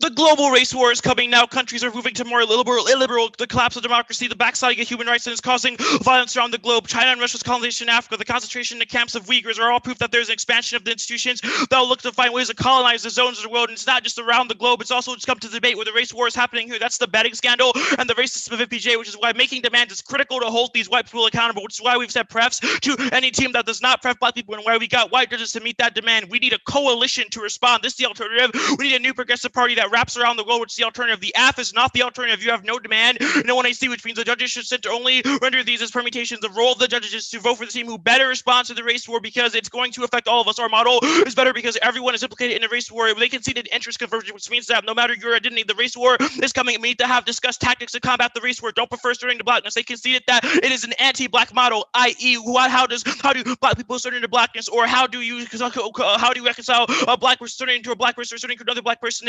It risks black violence that you shouldn't risk for affirm the ballot preferred analytic of the race war that props up anti-blackness. The alternative is that the new progressive party demands that in debate we should get rid of the anti-K black debate, must have a plan on ADA, scrap the NDT harassment policy relation to black folks, and replace NDT committee with the topic committee with all black coaches. They don't answer a single one of the planks. Only an alternative with a telos that has the ability to spill over to larger material gains is able to solve strikes and challenges where racial capitalism are happening all over the world. Prove our argument that we must gesture a telos and not just refuse. Do it only creating instances of dual power like the Black Panthers breakfast program, after school programs, healthcare clinics, free childcare, food drives, caters to all the people who are most affected by racial capitalism. This gives them an incentive to join the party through dual power organizing. That's critical to resolve exhaustion because people can use the party as a means to heal from racial capitalism. But if we are studying when we don't get those forms of healing. Now, your political demands prove that you had no demand to the 1AC, which means the judges should only render them these as permutations. We read a Bay and Green Creek critique essentially dependent on stable categories, which was proved by Asia's willingness to sacrifice me for her own competitive success, which proves why putting black women above all other people is a dangerous politic that demonstrates why the AF method is potentially dangerous for black people. It's traumatizing in this round because it means that there is anti-black violence that's happening to me and proves why their method performance will destroy building coalitions between black people, which means that there is actual anti-blackness that they conceded on the Green Bay evidence that goes to people like me in debate who aren't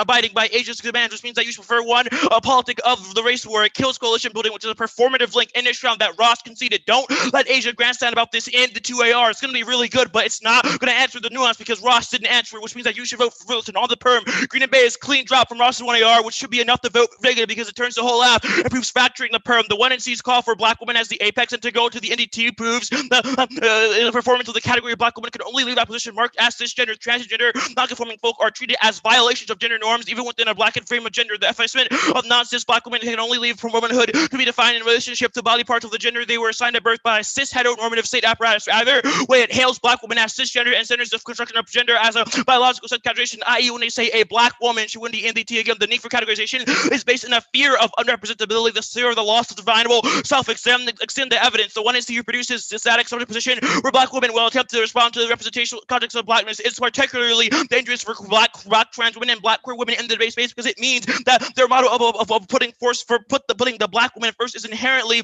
anti-black. It means that it opens up space for psychological damage to happen to people with something that you should not risk. If there's a risk that psychological damage could happen under the app model, then you should not vote affirmative. They don't get a permutation without a stable advocacy statement for try change. If affirmative can be consistent with any alternative, they have to win 0% risk of link to get out of this. Ross concedes every standard on the no perm theory, plus it's a case debate, which means that you shouldn't get it. Method B method debate. They concede that one, it's revolutionary. No plan text means there's no standard for completion, and they can perm anything, which makes being negative impossible in this debate. They also concede that it's better for education. Comparing methods is the only way to have productive discussions about resistance strategies. Their model destroys debate transformative potential, which means that you shouldn't vote for them. There's no way you can vote for Kansas when they concede that the alternative is not only able to solve, but they concede the performative link to the performative link to the framing of Asia coming out of the 1AR2AC. The space should be a space where we can have intense debates on the efficacy of our strategies. Conceded Assad Darters proved the trade-off of the lapse refusal is not a demand that centers global movement building in order to get others involved. Proven by the 1AR's claim that black people and non-black shouldn't ask Asia for anything. Being asked doesn't preclude you from criticism. Their only offenses demands are different, and we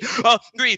Different demands achieve different things. This is why the alternative galvanizes this space. The other under our model of debate competition is good. Comparing radical grassroots tactics against other open dialogue about local context and interconnections between global conditions. The affidavit that apps that defend grassroots political demands can generate broad support for linked struggles with the nuance and specificity required to change oppressive environments. We can be motivated by winning and be motivated by the ethics of our scholarship, the series of our political vision, the energy of our political mobilization. None of these things are mutually exclusive. They also conceded that the permutation necessitates battle fatigue because it means that we have to focus on studying and planning at the same time. This was conceded in the 1AR, although this was conceded in the 1AR. Extend the Davis evidence because it's also code conceded coming out of the 1AR. Actually, it's not code conceded, but they didn't answer the warrant. So it was conceded to the method of anagrammatical resistance, which seems that there is no alternative to the racist capitalist democracy, capitalism's ability to grow and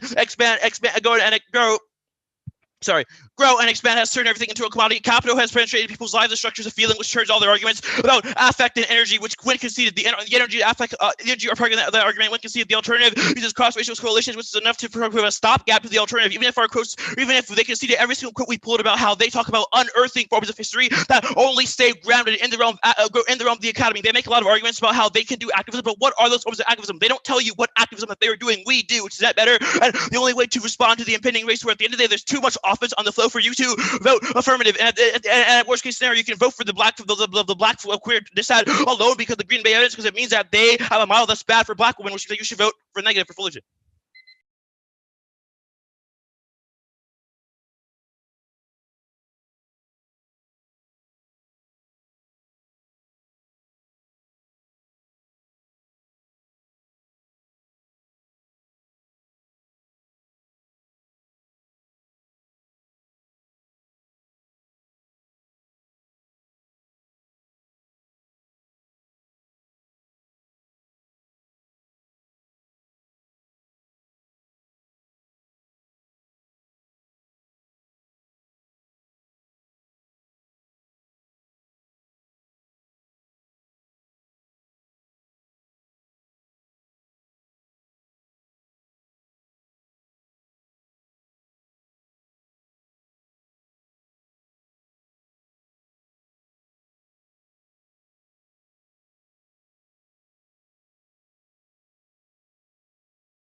Okay, can everyone hear me? Is there any feedback or anything? No feedback. Okay, sweet, thank you. Okay, Case.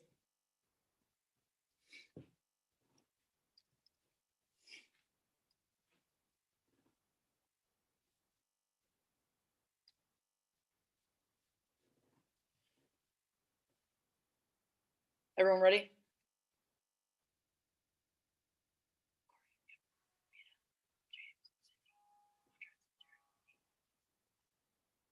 Okay, I think I have everyone. Bo, yep, okay.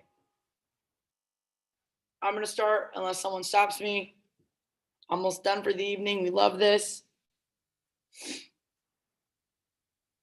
I want you to remember the part of the 1 and C and the 1 and C cross-section where Bonchar says that not every Black person has to have the same demands at the same time, and it makes it impossible for them to win their debate. Key or demands, key argument. First, it was you didn't make any demands. Then it was you didn't make the right demands. Next, it was, well, Asia, you do make the right demands, but not in debate. Then it was, well, you didn't fucking consider Bonchar as you're sacrificing. What do you fucking want from me? You're voting half as an impactor into the negative method and strategy in the face of a Black woman saying we should center Blackness and look to history to determine how we move forward. Where the fuck did your examples, your demands, where did they come from? You cannot separate yourself from history, but their assertion that history doesn't matter is erasure, but also their use of me in particular, and they're saying that I do certain activism, but I didn't do it here, I didn't do it at the right time and place, is also a strategic erasure of my labor and the benefit that only benefits them in their model, which is fucked up. The link is functionally you were not enough, not on time, and somehow that means that you're not for niggas. Like, what the fuck? The weaponization of debate and the debate space is uniquely to our offense on the ways in which focus on debate alone and not its connection to the outside results in debate becoming so isolated from the communities that we come from, the things that we need that we never get there and never dialogue with those things. Debate is not just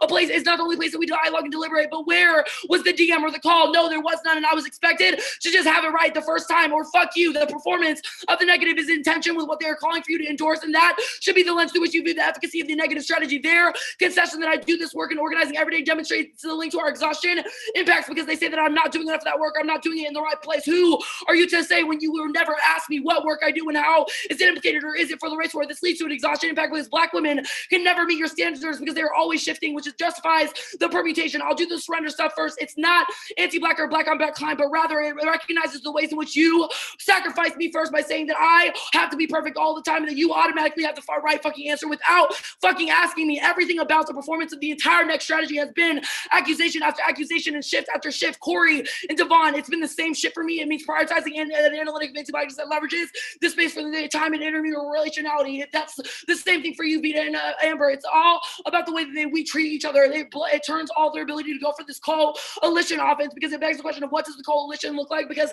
when and where, if the standards for what Black women should be doing in the race were always constantly changing, we will never be enough. And it turns all of their ability to access any of the sort of exhaustion offense. Sydney, Bo, James, you are my fucking demand. Vote fucking affirmative, because there's no way that you can insert yourself in this debate or make a determination on what it is that Black people need. This argument that we are all implicated in the race war is fucking true, but it sort of begs the question of how you can safely pick and choose between Black people and the things that we necessarily need, which is not something that they've answered. The gender stuff, this argument is the biggest fucking link to the criminalization and exhaustion stuff. Are you fucking serious? How do we get to a Black woman saying that I should win the NDT to fuck trans and non-binary folk? I don't know what the connection is. It wasn't conceded. This is all the exhaustion and criminalization offense that Ross says in the 1AR. It outweighs any risk of a link, because there is no dialogue asking about what I mean when I say Black woman, etc. The coalition stuff, I do it all above, but they can't win it because of all the criminalization offense. The better responses to the race war stuff, or their role of the ballot or role of the judge argument, is impossible to make, because everyone's role in the fucking race war is necessarily different, but only we're looking to history and understanding what different roles possibly could be can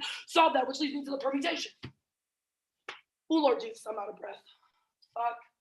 Being top speaker, y'all, that's exhausting. We're exhausted. Bitch is tired. Extend the permutation to both solves all of their offense with the Black erasure and energy is a massive net benefit. The permutation is functionally you, do you, which solves all of their offense, allows organizing and planning towards the race war, but creates the energy necessary for planning in the interim and recognizes the validity of the theory, but still centers Blackness in the space. They've conceded that they can be right about their theory and the link arguments and still lose on the permutation, which means that even if you think that we're behind on the Green Bay argument or another place of the 2 in our offense, then the ballot can still excuse me, the ballot is still the only way to resolve that because the permutation uses a relational model of accountability rather than a punitive one, which is also something that they concede. I hear you, let's work this out, which is the stuff that Ross goes for at the bottom of the permutation. It answers all of their sort of shiftiness arguments, but all the criminalization stuff prevents them from being able to say that the app is constantly shifting because we have been the same thing, but rather in attempt to answer all of your contradictory expectations. Of course, the app seems like it's not fucking in line with one another. It's not doing the thing that you need it to because you're constantly expecting me to have conflicting or have it all right the first time. There's no dissent. So if we win a theoretical justification, we should win the permutation one. No permanently. So all of their gatekeeping and criminalization offense that I do above, they've conceded the debate is a political space, and the one who sees demand is political means it's a way to test our strategies. The permutation explanation solves all the impacts of their standards. Is that best mechanism for accountability and relationality. The only other thing they say is that their TLAW spills out to the real world. How? I don't fucking know how voting negative results in getting rid of police or any of the demands that they actually have, but the weaponization of those demands and the sort of separation they create between this space and that space is exactly the isolation of debate argument that I make above that makes it impossible for them to reach the needs of our communities. The arguments that they have about pulling, okay, there's stuff about me in particular, about the way that I use myself or the calling for the Black women, etc. All of those things, that wasn't a conversation.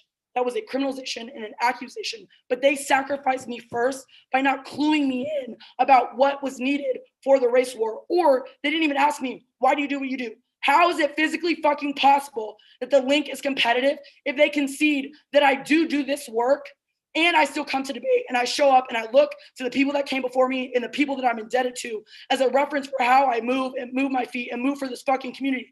It makes no sense. And it means that their argument about the permutation resulting in more exhaustion also doesn't make sense because I am walking proof that this shit fucking happens and can happen at the same time.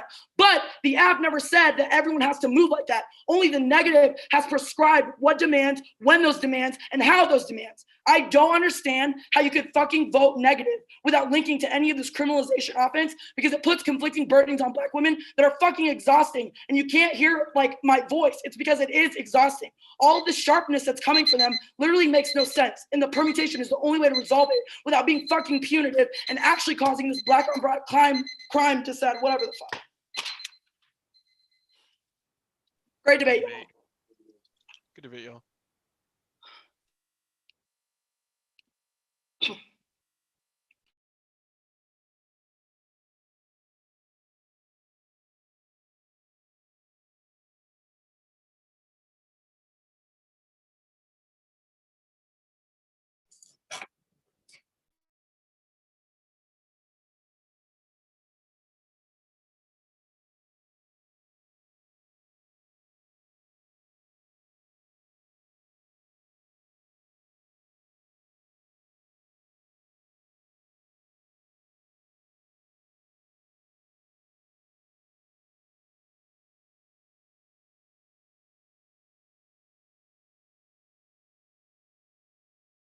Are the judges okay if I stream your RFDs?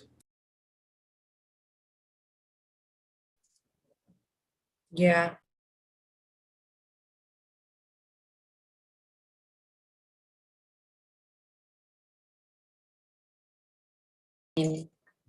Obviously only speaking for myself, but yes.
I think we're all in, y'all.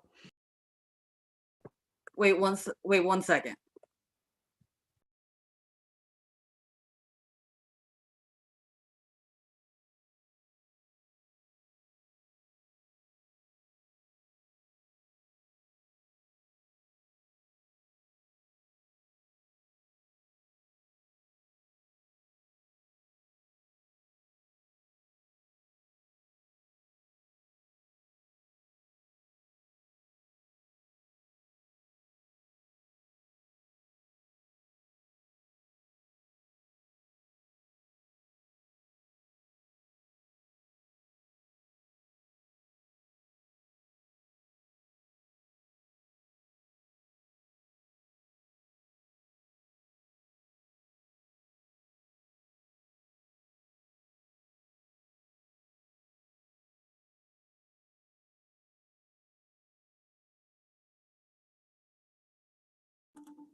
Okay.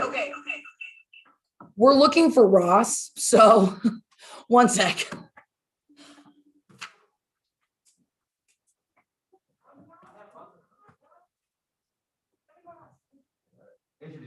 Yep.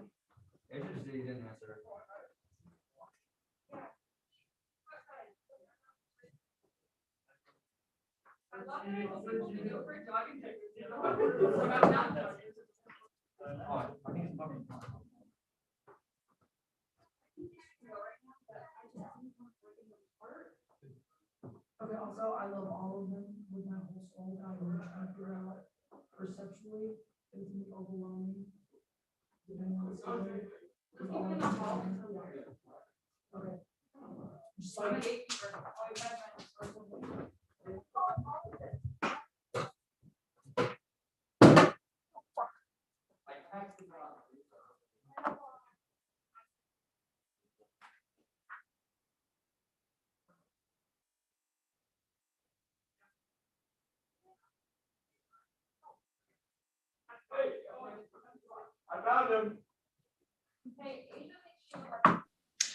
Do we have any seniors in this debate?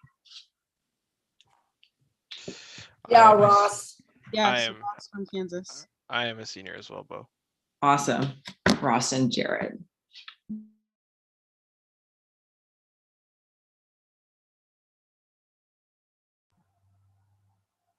Are we waiting for Amber, I think? Yeah, okay. We have Kansas has everyone now, sorry. So it's, yeah. I'll announce y'all. Is everybody here? I think. Okay, for sure. Congratulations on making it to the quarterfinals of the 2021 NDT.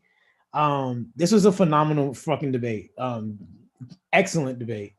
The decision is a 4-3 for the affirmative from Kansas.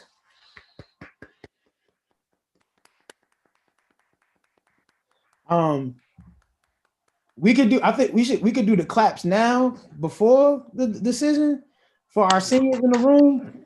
For Jared, clap it up. Let's go, Jared. And everyone turn off their camera. Yay, guys. If this is your last debate, bro, this was an excellent debate to end it on. Like, damn good debate. I spoke first because I'm one of the ones that sat. I wrote a much longer decision than I usually write for this debate, simply because it was a lot for me to think about. So y'all just finna have to bear with me as I read my notes. There's not 11 judges on this panel, so I feel okay reading some of these comments. All right. I voted negative to affirm the telos and revolutionary demands of the New Progressive Party. I think there are two link arguments that I find persuasive enough to vote here. First is the study versus planning nuance link. I actually think this is the clearest portion of the debate to me. The affirmative lacks a clear political telos other than excavating and looking through history centering blackness, which A, fails to align with the dual power of the movement, which is like the evidence in the 2NC that is extended about Sada's daughters and such. B, feeds into the loop of affective energy benefiting capital. This is the articulation or extension of the Davis stuff.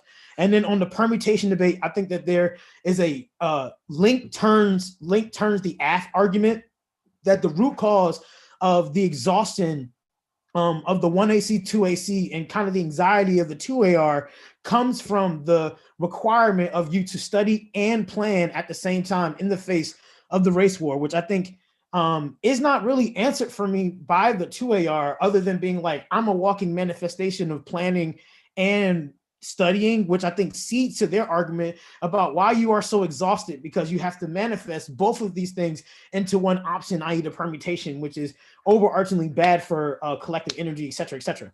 The second link argument that I think is persuasive is the Green Bay argument, the Black woman head of organizing link, I'll call this. I think this evidence is pretty good at being impacting out the dangers of categorization as organizing, and how that seeds power for the state to enact violence on bodies that are not seen as part of, or at least their understanding of the identity category of a Black woman, particularly Black trans and Black queer folks.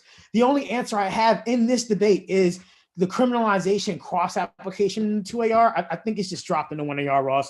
But I'll address the criminalization stuff here. I think this is, all right, so both Vaughn and Asia have criminalization arguments. Asia being like, you criminalized me first because you didn't ask me or DM me and you just assume things about my ass. Vaughn being like, you criminalized me or you cause psychological violence to me because you like surrendering to blackness. It's a whole other nigga sitting over here. And I don't think that either has a very compelling impact or impact comparison. Maybe more Vaughn, I guess, with the Green/Bay cross application. But in the end, I just see this argument as a wash. I think that I'm not necessarily sure why I would prioritize one argument over the other than being like, you did it first, without an impact as to why that sequencing necessarily matters or should matter for my ballot. It's like both of you are like, you criminalize me, no, you criminalize me, no, you criminalize me, and neither is giving me a great impact story for what is the implication of winning your criminalization argument. I think those two link arguments are sufficient enough for me to believe that the alternative solves at least some portion of the exhaustion as per the cross-application extension of the 2NR, 1NR alternative explanation or anti-blackness that the affirmative seeks to resolve.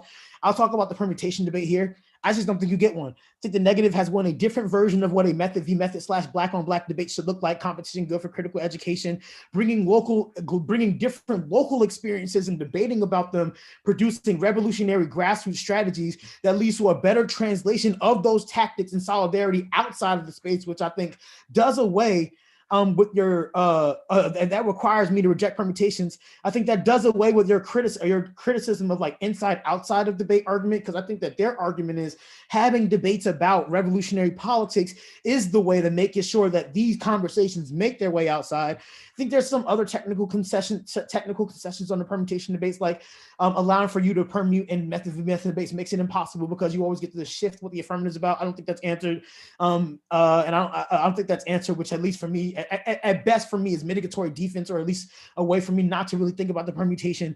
I default to the add versus the negative, and I just think the neg is ahead on the revolutionary potential of a telos-based planning for the race war opposed to an excavation/study. There are three things I think that they can happen differently in this debate for me. First is the criminalization/pathology portions of the debate.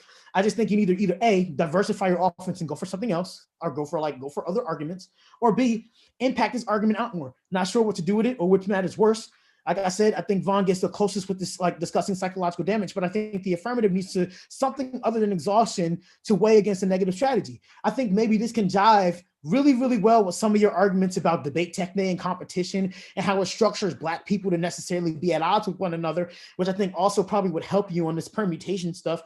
And it's not a space where we can genuinely define tactics. It's a space where niggas are basically, it's a Mandingo fighting ring, and it has nothing to do or make anything better for Black revolutionary politics. And I think that's probably a better application of this argument to the permutation debate and get you a lot more ground, at least with me. Next is the activism portion of the debate. This is a pretty frustrating part of the ab strategy for me. I just couldn't understand why Asia's activism, or what you do outside of debate and what you do with your life and what activism you do, is synonymous with the project of the 1AC, other than you imposing or just kind of suggesting that like I've done enough in my life.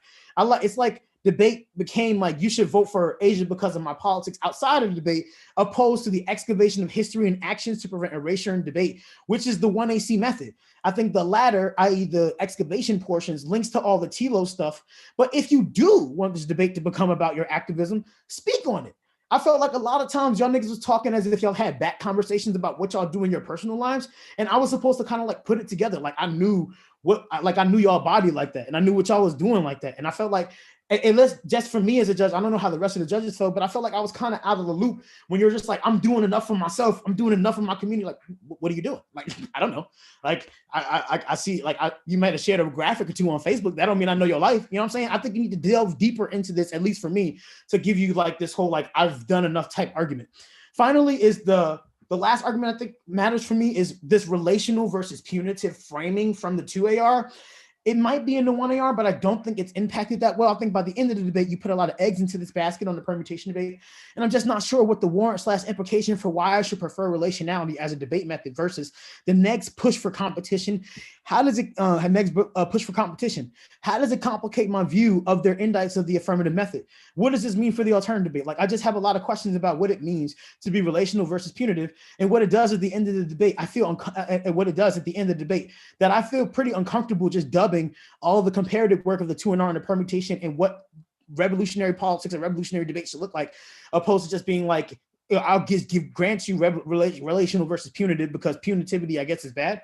Like the arguments about like why you may just call me. What is their utility? Like, how should I be weighing these arguments about why you may tell me up front against the arguments or the conceded offense that I think comes out of the 2NR? I'm willing to vote for these arguments. I just think that there needs to be a lot more done to explain their implication, how they work in the debate, or what am I supposed to do particularly with these arguments? And I just don't think that you've done that for me in the 2AR. And that's all I have for you. Again, just want to reiterate, excellent debate. And Jared, if this is your last debate, I just want to say this was excellent. That probably was the best speech I've seen you give all year. Like 1NR was damn good. And Vaughn, the 2NR was also damn good. So shouts to y'all. And I'm going to stop talking now. I'm going to start at the Green and Bay evidence because I think that if I can interpret the sigh of relief that's happening from Kansas' side, it's because I think that we can all agree the 1AR just missed it here. And I think for me, I'm struggling. My decision starts with the struggle of what do I do with this drop argument versus the 2AR spin that I think is good, but the debate flowing me. I just can't find a line to some of the arguments that you want me to believe that answers this argument. So I think what that being said, it becomes hard for me. But let me just read the things that I wrote. I think this decision is difficult to make because there's so much random offense, but no one is telling me how to parcel through the offense or weigh the offense. I think in context of the Green and Bay evidence, one is that I agree with the 2NR that this argument is dropped from the 1AR and kind of sort of dealt with, and it's kind of sort of dealt in the 2AR, but so I grant you this link, but I think that they've made argument that the category of Black women brackets out trans and non-Black binary folks and Vonchez in this particular debate, which they get left out of kind of the discussion and they get left out. I think this turns kind of the erasure arguments that you're going for the app. And I don't think you all have an argument to resolve this particular impact. The 2NR adequately makes an independent voter on this argument that says that even if they lose the K debate, like the alternative and everything, I just still vote for this as like some external dispatch to the app, which is ultimately what I end up doing. I kind of disagree a little bit with Devon and the is there a link to this criticism portion of it? But I think that I'll get to that portion later. I think that there's also this criminalization / exhaustion argument for the app about the fluidity of the link and how and the 1NC contestation. And constantly kind of moving the goalposts, which causes exhaustion for Asia. But the struggle I'm having with this, honestly, Asia, for me is what do I, if this is exhaustion argument is true, how should I think about that in the context of this other external impact that exists? How do I weigh between it? Do I just vibe with your exhaustion because, as a Black woman, I'm also exhausted and be yeah, that maybe some things happen. The truth of the argument is I believe truthfully, your 2AR statement of, I don't know how the heck we do this thing, how we cause the impacts to happen. I just don't think it's in the debate earlier. The answer to 2AR, and I don't think you give enough credence to it in the 2AR either. You kind of flippantly answering Ross did talk about it. They cross-applied the criminalizations. All the criminalization stuff was in this context, and I'm like, that's not true. The criminalization stuff was in the context of the labor, of the demands, and not in the context of this particular argument. So I'm like, I don't know what to do with it in that context. So what I ultimately decided is that what I ultimately decide is that all of the exertion stuff is the reason why the alternative alone fails and the reason why the permutation would be able to resolve. But I view the black woman slash woman argument as an external dissad to the AF that I have to evaluate differently and separately, which means that they have an external, like dissad outweighs the case type arguments in this debate. I hope the AF should have explained why the permutation would have resolved this. This is all of your whole permutation means that I hear you slash accountability moments of accountability thing is like, yes, we may have messed up, but we can't always be perfect. So the permutation means that I may have messed up. Ross should have dropped this argument on 1 AR, but you should listen to the way that I am kind of having this relationality and this conversation with you to give me credence and like the white man messed up, but I didn't. Right? That's not my labor. You still have to explain what I have done to produce this actual thing. And this debate, I think having that kind of articulation gets me in line with that kind of the discourse of the app, which I'm like vibing with as a person, but just don't know how to reconcile with the on the flow. I think that there are 3 arguments that I think that you all should have made in the context of this argument. First is this 2-hour answer of like, how did we get here? Like, how did I cause this? How do I personally, how does the app produce this thing? The second is this like choice to read the choice of the negative to read this argument in the 1NR is one that discloses the possibility for conversation or dialogue between it because there's no space for context, right? It was intentionally running a 1NR as an argument to be dropped and then be like, yep, you did it, you're messed up, which is in line with all of the 2AR arguments of being like, you don't ever talk to me about the things that you are accusing me to do, of doing or being. I don't have any space to explain myself to be otherwise, other than what you've criminalized to me. If you tie that argument, even in the 2AR for me, to this argument, I'm more in line with voting for you in this debate. The third thing I think you should have done is, I think that the alternative links and the alternative links and probably links more to this card than you all do. There's a line in this card that says political movements that rely too much on identity categories to provide basis for organizing become wedded into identity. The entire link, the entire criticism starts with one claim. It says one claim. It says the race war is coming in now, and Black people need to plan. That is an astrology, a political movement, a political strike that starts and based within identity politics. I don't know how they are able to distinguish between the two, but y'all don't tell me that. I don't know. The second argument that it says is that all demands, and then all of their demands are positioned in the context of identity politics too, i.e., Black people should do this, the police should do this in relation to Black people, demands of what Black judges, how people should press Black judges. It is all in the context of identity. So then what is the distinction that is made? The card itself doesn't say anything about Black women. It just says identity politics in general, which has to be a turn to the strategy of the negative they're trying to go for, which would help me in context of the arguments. It's like, you're holding me culpable for things that you don't even ascribe to.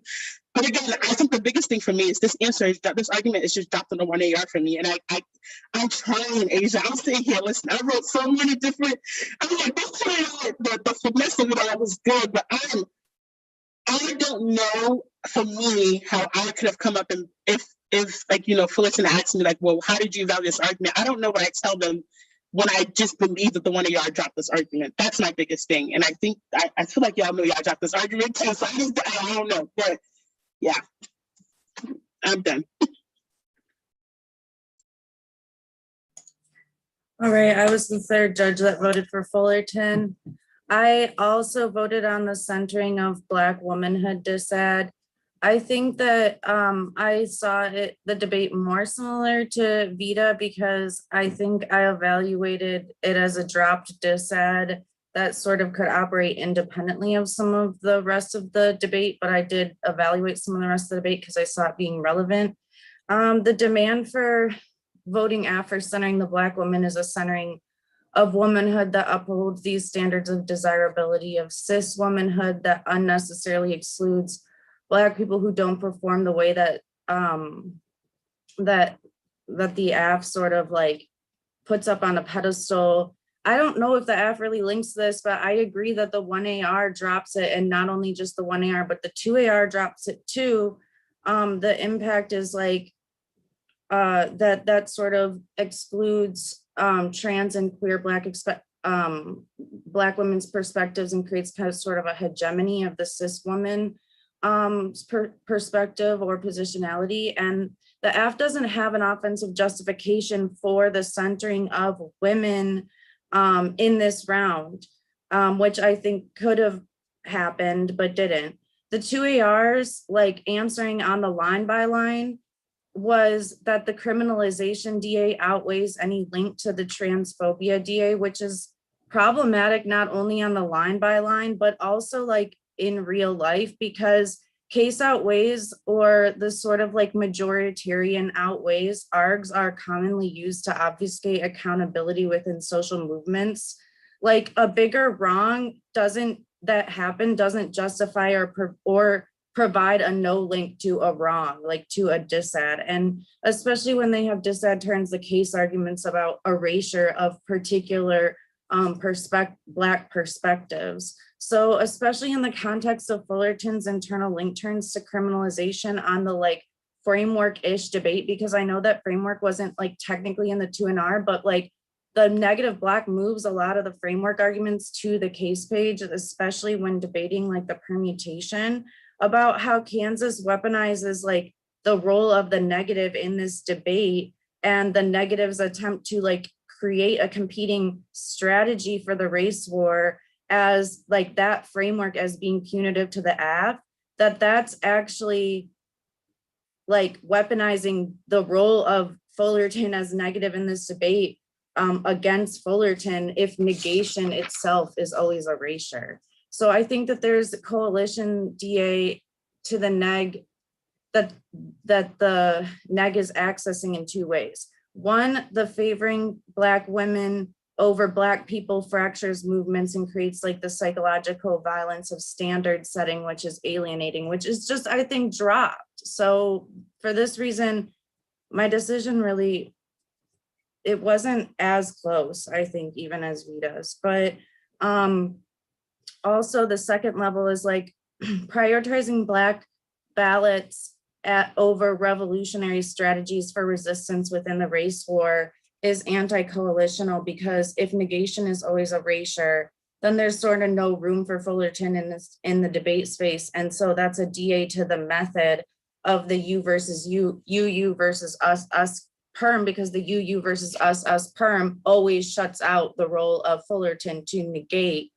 by criticizing your political strategy. So their model provides a space where nuance and specificity can breathe energy into and guide like the right side of the race war. So this is where I sort of like end up looking at the rest of the parts of the debate, even though I do think that the transphobia disad sort of turns the case and creates erasure, but I also think that there are net benefits to the AF. So I don't just like say, oh, this disad was dropped, so I automatically am going to vote neg. I did sit here and think about it too, but I don't think that voting neg erases Black labor or debate, like how Devon was saying. Like, I think there's a terminal uniqueness issue in the context of the woman DA and not prioritizing like the ballot as being reserved, or even a seat in the semifinals or the NDT championship being reserved for a Black woman, and instead seeing it as something that could be just as radical if Fullerton having a Black person, and also in the context of their argument about a Black woman director, that the 2N also represents Black debate and performs demands on institutions, which, like those demands are part of this like performance of the negatives methodology in this debate, which like isn't necessarily mutually exclusive, but it creates a terminal uniqueness problem for the AF, because the negatives performance in this round and me voting negative doesn't erase Black debate, because I'm voting, like I was voting to put Fullerton in the semis, but it didn't work out that way. And I agree that this was a really good close debate. So I congratulate, both teams. And I think Asia and Ross, you all did a great job. So I'm not saying it's not well deserved for y'all to be in the semis. But I do think that this problem for me honestly starts with the 1AC, because I think the 1AC, or like I was more persuaded by some of the negatives arguments in the context of my like positionality in this debate as one of the judges, because I think that this 1AC is best against policy teams or judges and debaters that need to be like convinced that the resolution is not the starting point for Black debaters or debaters in the context of like what everyone agrees to be the race war, and that the status quo and resolutional debate is sort of like not the starting point. But what is Fullerton's place in this debate if like voting AF is the only way for me to solve erasure? I feel like the AF doesn't have like a next level net benefit for why negating the resolutional focus of the debate and voting AF to like is a unique way for me to solve erasure in this space. And like why that model of debate of just like affirming the AF because it has like the value of, you know, what the AF produced in terms of labor and in terms of not crowding out space is necessary in debate specifically like this, where it's K versus K with a bunch of like allied judges. So Fullerton's call for next level like radical scenario planning is persuasive to me as a judge and like a radical, I guess, educator. And so for that reason, I just feel like the app isn't really like net beneficial over in the context of a lot of Fullerton's disadvantages and the advantages to their performances in this space.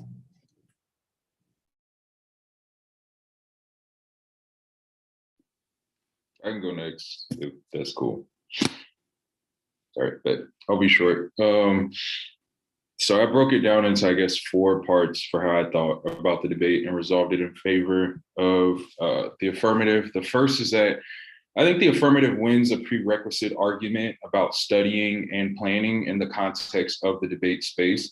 I think that business starts in the block and is extended into 1AR. So I'll give you a shout out there, 1A, that I think the affirmative has prefaced it from the first cross-examination as it's conceded that there's a multiplicity of ways that Black people could engage or produce tactics to challenge sort of, you know, or prepare themselves for, or prepare everyone for the impending race war. But I think that they have made an argument that isn't sufficiently dealt with by the negative, that you all have in fact sort of negated the specific role and place that policy debate plays in sort of its politics and relations outside of that space, and that there's a congruency between those two that they do not separate, which is why their affirmative of study is a specific political demand in regards to this space, but one that you don't necessarily meet because you are sort of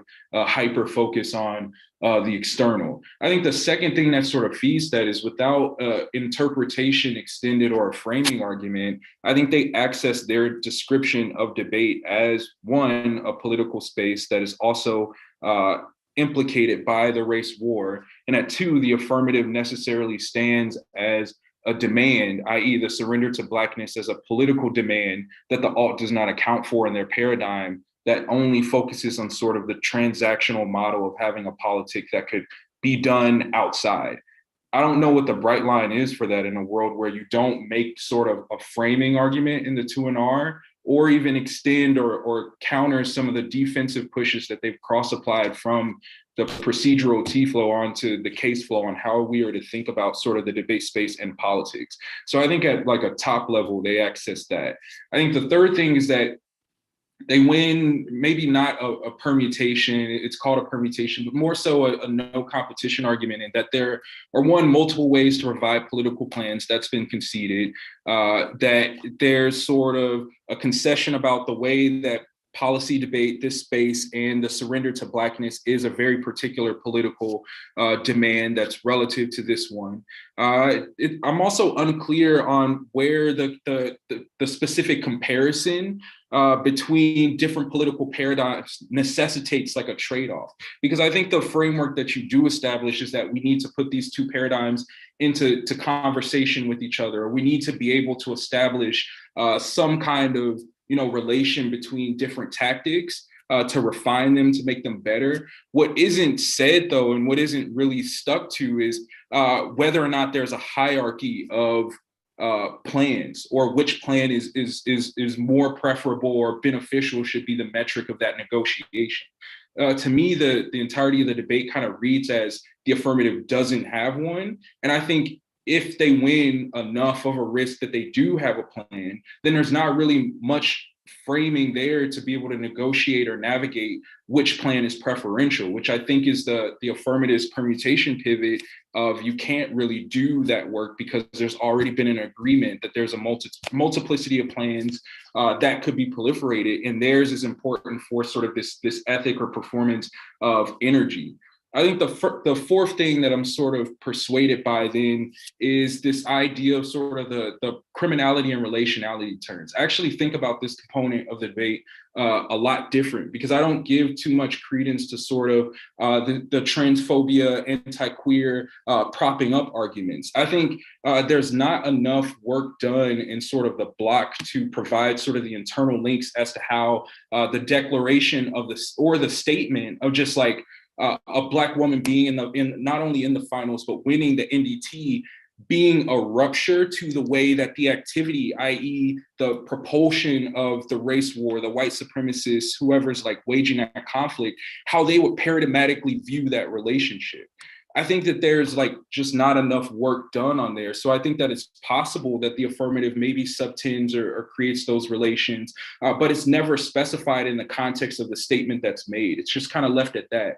And I grant that the 1AR doesn't really respond to it, but it's almost like extending a disad that never had like a real internal link explained. And so I'm not really sure like where the line is drawn between the actual application to what was done. So I buy the 2AR pivot that I think actually directly answers this question, that there was no sort of in-depth analysis or questioning or positioning on what is meant when Asia says a Black woman being in the finals and winning the NDT. It's also no like real deliberation on what do we mean when we say Black women? What are the confines of that term, or even what Asia's relationship to sort of that phraseology is. And so I think there's a lot of things that require me to like unpack that I'm not necessarily sure I'm given the tools to do.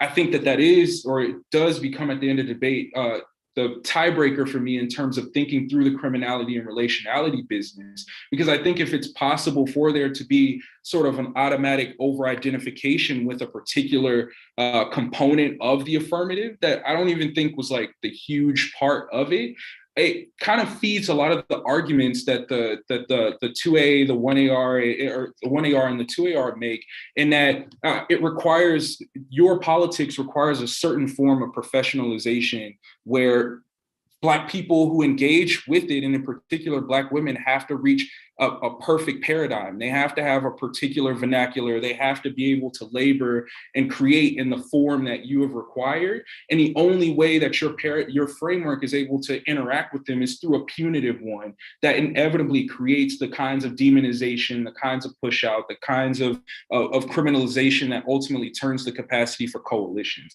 I think that's not answered in the 2NR. And I think that coalition sort of turn and that professionalization, or just like the not enoughness, is kind of a gesture towards with this dual power business. But I think that that's not really like, that's not teased out in terms of the application to debate. I think it's left again at sort of the external and not really applied to some of the arguments that Kansas is making about what's happening in round and sort of those relations to energy and exhaustion. So ultimately, I think that I guess I buy this idea of the permutation, or just the ability to maneuver and negotiate both of these things without it being put on sort of a competitive forum of one has to be above the other. I think that there's some congruency between it, but there's a risk that voting negative creates sort of an imbalance in terms of energy production and also planning, or study, which is integral to planning.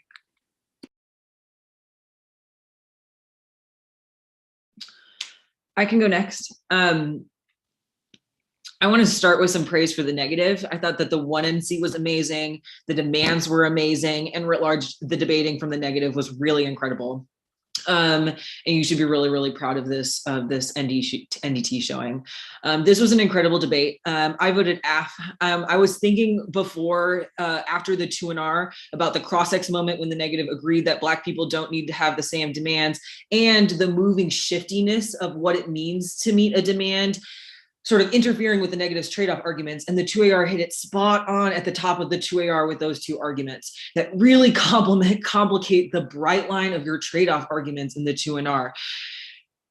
The top of the 2AR frames both the cross-X moment and the shiftiness of the demand trade-off link arguments to forward that Black people can have different demands and different work, and that the negative conception of what meets a demand lowers the burden of what it means for me to vote affirmative. I think I vote on a we meet argument that the AF meets their demand. Top of the 2NR says that demand doesn't have to be material, but does have to be a political demand. I was really confused about that delineation. Then the 2NR does emphasize a materiality demand. But once again, with the cross-X moment and the shiftiness that allowed for the AF to take that up to justify proof of the AF solvency claim and proof of their non-mutual exclusivity claim, that's really been at the forefront since 1AC cross-X about the importance, about why the demands are not mutually exclusive and why the affirmative is not mutually exclusive with the negatives demands, even if I do think that the perm theory is conceded. So even if I'm not voting on a perm as an advocacy on combine the demands, I almost am winning a larger AF is not mutually exclusive. The negative has not won a burden of a trade-off link argument to the affirmative. I think that the 2NR should have started with T to solidify your interp on the demand and why they don't meet it. Without it, the AF's rebuttals are gaining a lot of traction on a big what is your bright line argument, which feeds into their overarching claims about exhaustion and the standards of what it means to be enough and to have a demand that is enough and to meet your threshold, especially when there's overarching arguments about what can be done in debate. Furthermore, that everything is co-constitutive and the separation of isolation arguments also sort of I'm thinking as sort of terminal link defense to some of the to the negatives trade-off link arguments. The negative arguments I pause at the most. The Angela Davis extension about stopgap measures, turning exhaustion, and the importance of the Progressive Party to prevent burnout. I'm still just missing just a little bit more here in the 2NR. I think this was winnable if the 2NR brought more of the 1NR work into the 2NR on Amazon unionization, worker strikes, blockades, and given us a stronger ethos push that was like, what if these people just decided to excavate history instead of striking? What if they just demanded to center Blackness or work to making two people at the top of the institution instead of the destruction of institutions, and really drawn the AF into the conversation there? But I just don't have enough on the Davis extension to link it to the AF. The Green and Bay here, I obviously pause here. I do think that the 1AR doesn't have an on-point response, but I also am really struggling with what is the link and why it links to what Green and Bay are describing. I don't think that the 2NR has solidified the link as clearly as you had in the last debate, but I appreciate the 2NR effort. As I recall, and this is also where I was just really thinking about the 2AC moment about what the 1NR is linking to the link to Green and Bay, and this is kind of where I vote. And this is maybe this is my memory being wrong, but as I recall the moment of the 2AC, which was Asia saying, they'd flip if a Black woman wins again, and followed up with, for that matter, they'd also flip if Vaughn won too. And for me, in my opinion, that doesn't link to Green and Bay's recourse to gender identification as the grounds of Black feminist, of a Black cis feminist politic. Given how late breaking it is in the debate, and to be honest, how little the link explanation sounded in the 1NR, the card that was marked, it was just like it was so light in the 1NR, and I understand it was more in the 2NR, but it just wasn't enough for me. It just wasn't enough. And so the 2AR kind of ethos push on why didn't you dialogue with me when I said it in the 2AC? Why is saying a Black woman winning antagonistic to Black, queer, and trans people? Why, I just kind of voted off on this question. Furthermore, I think that the 2NR needed to do more impact work connecting the gender impacts to your arguments about racial capitalism and race war. I have a floating psychological violence argument, but I don't know why. And I just feel like if you had made an argument that like any investment in the gender binary is an investment in racial capitalism and like laid a warrant right there, I could have connected the Green and Bay to the telos and demands arguments and racial capitalism arguments, but it's really just left here floating. And I just did it. I just couldn't vote on the Green and Bay outweighs the rest of the debate. And that gets me back to thinking of the big picture of the debate and what the burden of the affirmative is to win my ballot. I don't know what the link is to the AF, to the Green and Bay. I already said this. And I guess if it is a psychological violence argument, I'm then left going back to, if then discourse matters, then why am I not evaluating the AF solvency about the importance of excavating history in order to resolve exhaustion and fungibility? I want to emphasize, and so that is my decision. I want to emphasize that everybody was at the top of their game in this debate. I hope every debater is incredibly proud of their work and how far they made it in this competition. This is an amazing quarters debate, and I'm so glad that future collegiate debaters get to see it on the live stream. Thank you for letting me judge.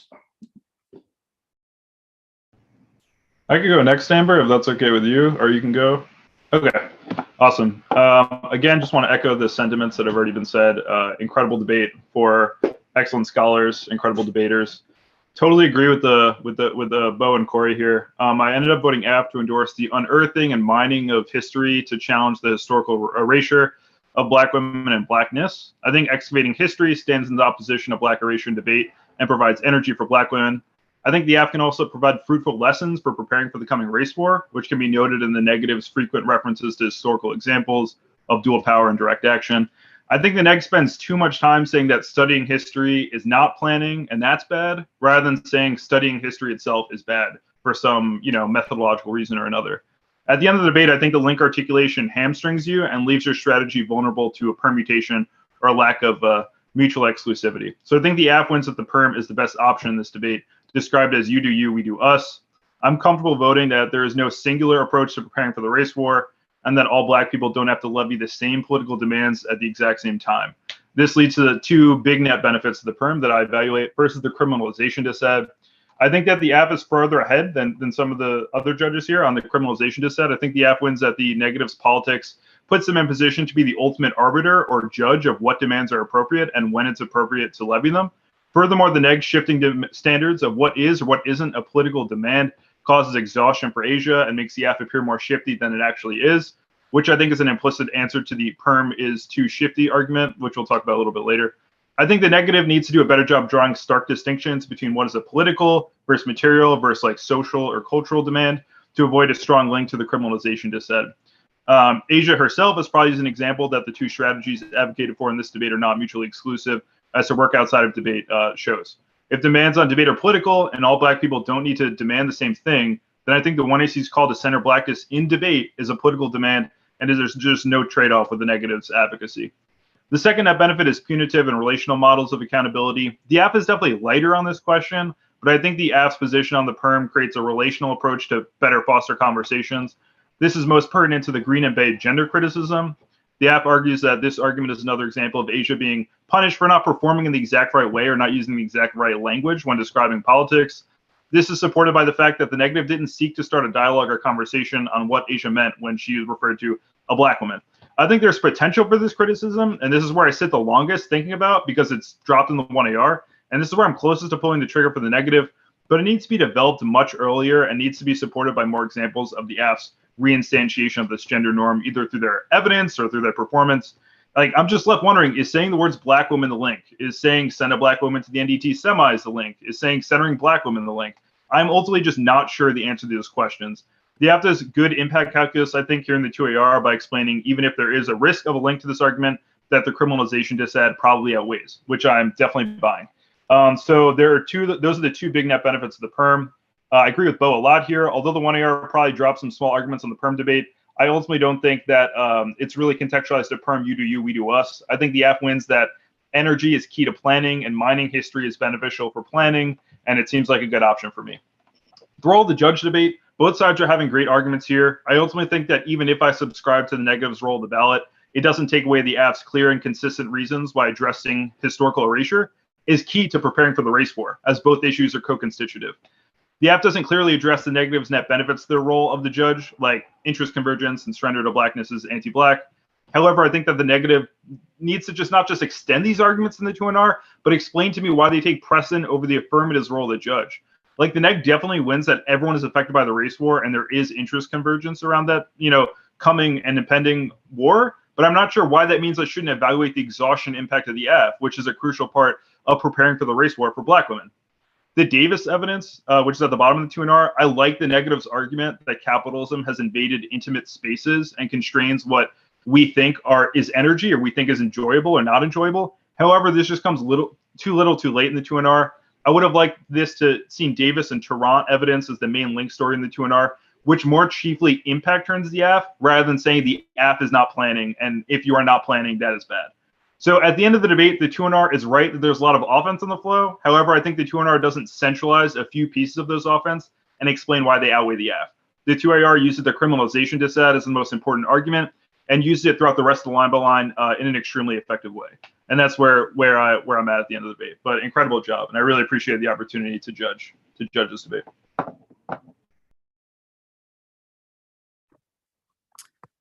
Yeah, I'm going to say it too. This debate was phenomenal. And congratulations, so much congratulations to Fullerton. You just killed it. I really spent a lot of time trying to write the ballot in both directions. Here's why. I decide AF. Very similar to what others have said.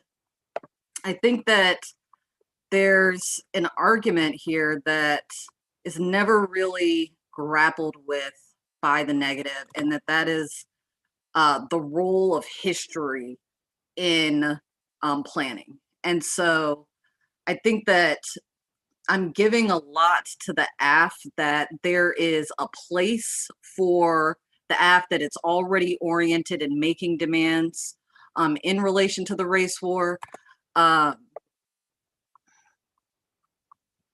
And I think, yeah, I have to agree that the way in which the alt is being articulated and without the framework argument, that there doesn't seem to be a really strict right line. Like, I know you're saying telos, et cetera, collectivity, but I don't have a strong link to say that the AF is not already making demands. And that seems to feed into the criminalization argument, that the burden can continually be set so high that that produces its own modes of pathologization, that produces exhaustion, et cetera. And so I think for me, and I won't repeat what everyone has said, but I think for me, as far as the critique is concerned, really sitting on the Angela Davis and I think the True Lot evidence, and also these great arguments that happen in the block, but don't make it to the 2NR about individuality and individualism, and the Black capitalism arguments, I think really could have been something that could have been in the 2NR to really, distinguish between, how the politics of the AF can become not really an excavative project of history, but rather becomes something that becomes a very individuating praxis that actually trades off with our capacities to produce liberation in the face of the race war. Not having those strong link arguments makes me feel like, yeah, it's not exactly that I'm voting for the permutation itself proper, but rather that I think that there's not a strong mutual exclusivity argument. As far as the Bay and Green is concerned, I do think that, I really do pause here because there's so much excellent work that's done in the 2NR for this argument, but I have to agree that the link is really unclear to me, and the lack of a clear link really does seem to indicate and give credence to the arguments that I think both the 1AR and the 2AR are making about perfection, criminalization, how much is enough. You'll find another way to say that we shouldn't do things, and then therefore that modes of dialogue, everyone having, an orientation to, that there are many ways to get the job done that are foreclosed by the alternative, and that the alternative might even become a sort of vanguard or arbiter of what does and does not count as activism. And I tie these arguments to also, I think that the cross-ex earlier on, and I made a note of it exactly when it happened, I was like, this sounds worrying, and I was hoping that this would be clarified in the 2NR, but like, what exactly is the space of debate? Is debate the focal point, Or are we concerned with the outside? If we are concerned with the outside, then does it not matter that people, like Asia, are doing good work out there? What are the implications for the uniqueness of this space? And I think in the cross-ex, it sounds like you're no longer saying that this space is unique, and that seems to be undermining some of the alternative for me. Or alternatively, that if this space is unique, then more engagement, more of a trade-off argument with the AF needs to happen. As far as the Green and Bay argument and kind of the role of the judge, I don't take surrender to Blackness to mean that you only have to vote for Asia, but rather that it's important to center Blackness, which I think that the negative seems to agree with to that extent. And then, if the link of Green and Bay is to the arguments that were happening around the role of the judge surrender to Blackness, then I think that even if I default to evaluate through the race war, that doesn't undermine the arguments that the AF is making about the importance of really grappling with the violences that are happening here, the way that that happens through historical erasure, the way that the techne of debate or the hegemonic techne of debate, pushes those things aside. And so I don't really know where to evaluate Green and Bay. You say that I can evaluate it as an independent voter, but then I'm not sure really how to resolve it. So I have you in the 2&R saying that this implicates the method, but I don't really have a full warrant why. And I think that one thing for me that would have persuaded me on this would be to tie this argument to how this might implicate how historical excavation could have worked, and then to tie that to, making an argument about where history is headed, or what kinds of histories we unearth are not guaranteed by the method of the AF. That's why we need the alternative. So some of those things would have definitely helped me, but I definitely paused. I think that the 2&R was amazing.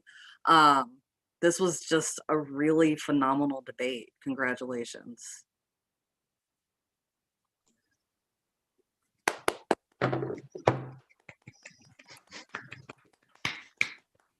Okay, hello.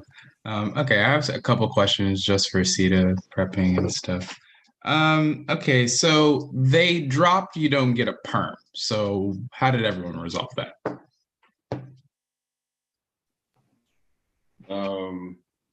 Yeah, I can I can start. I think that sure, from debate theory standpoint. Well, what do you mean sure? There's you don't get a perm, but the problem still stands that what do you mean by, I guess not you, sorry. I mean we are winning. They do not get to say the AF is a intrinsic to movement building. That is why you don't get a perm.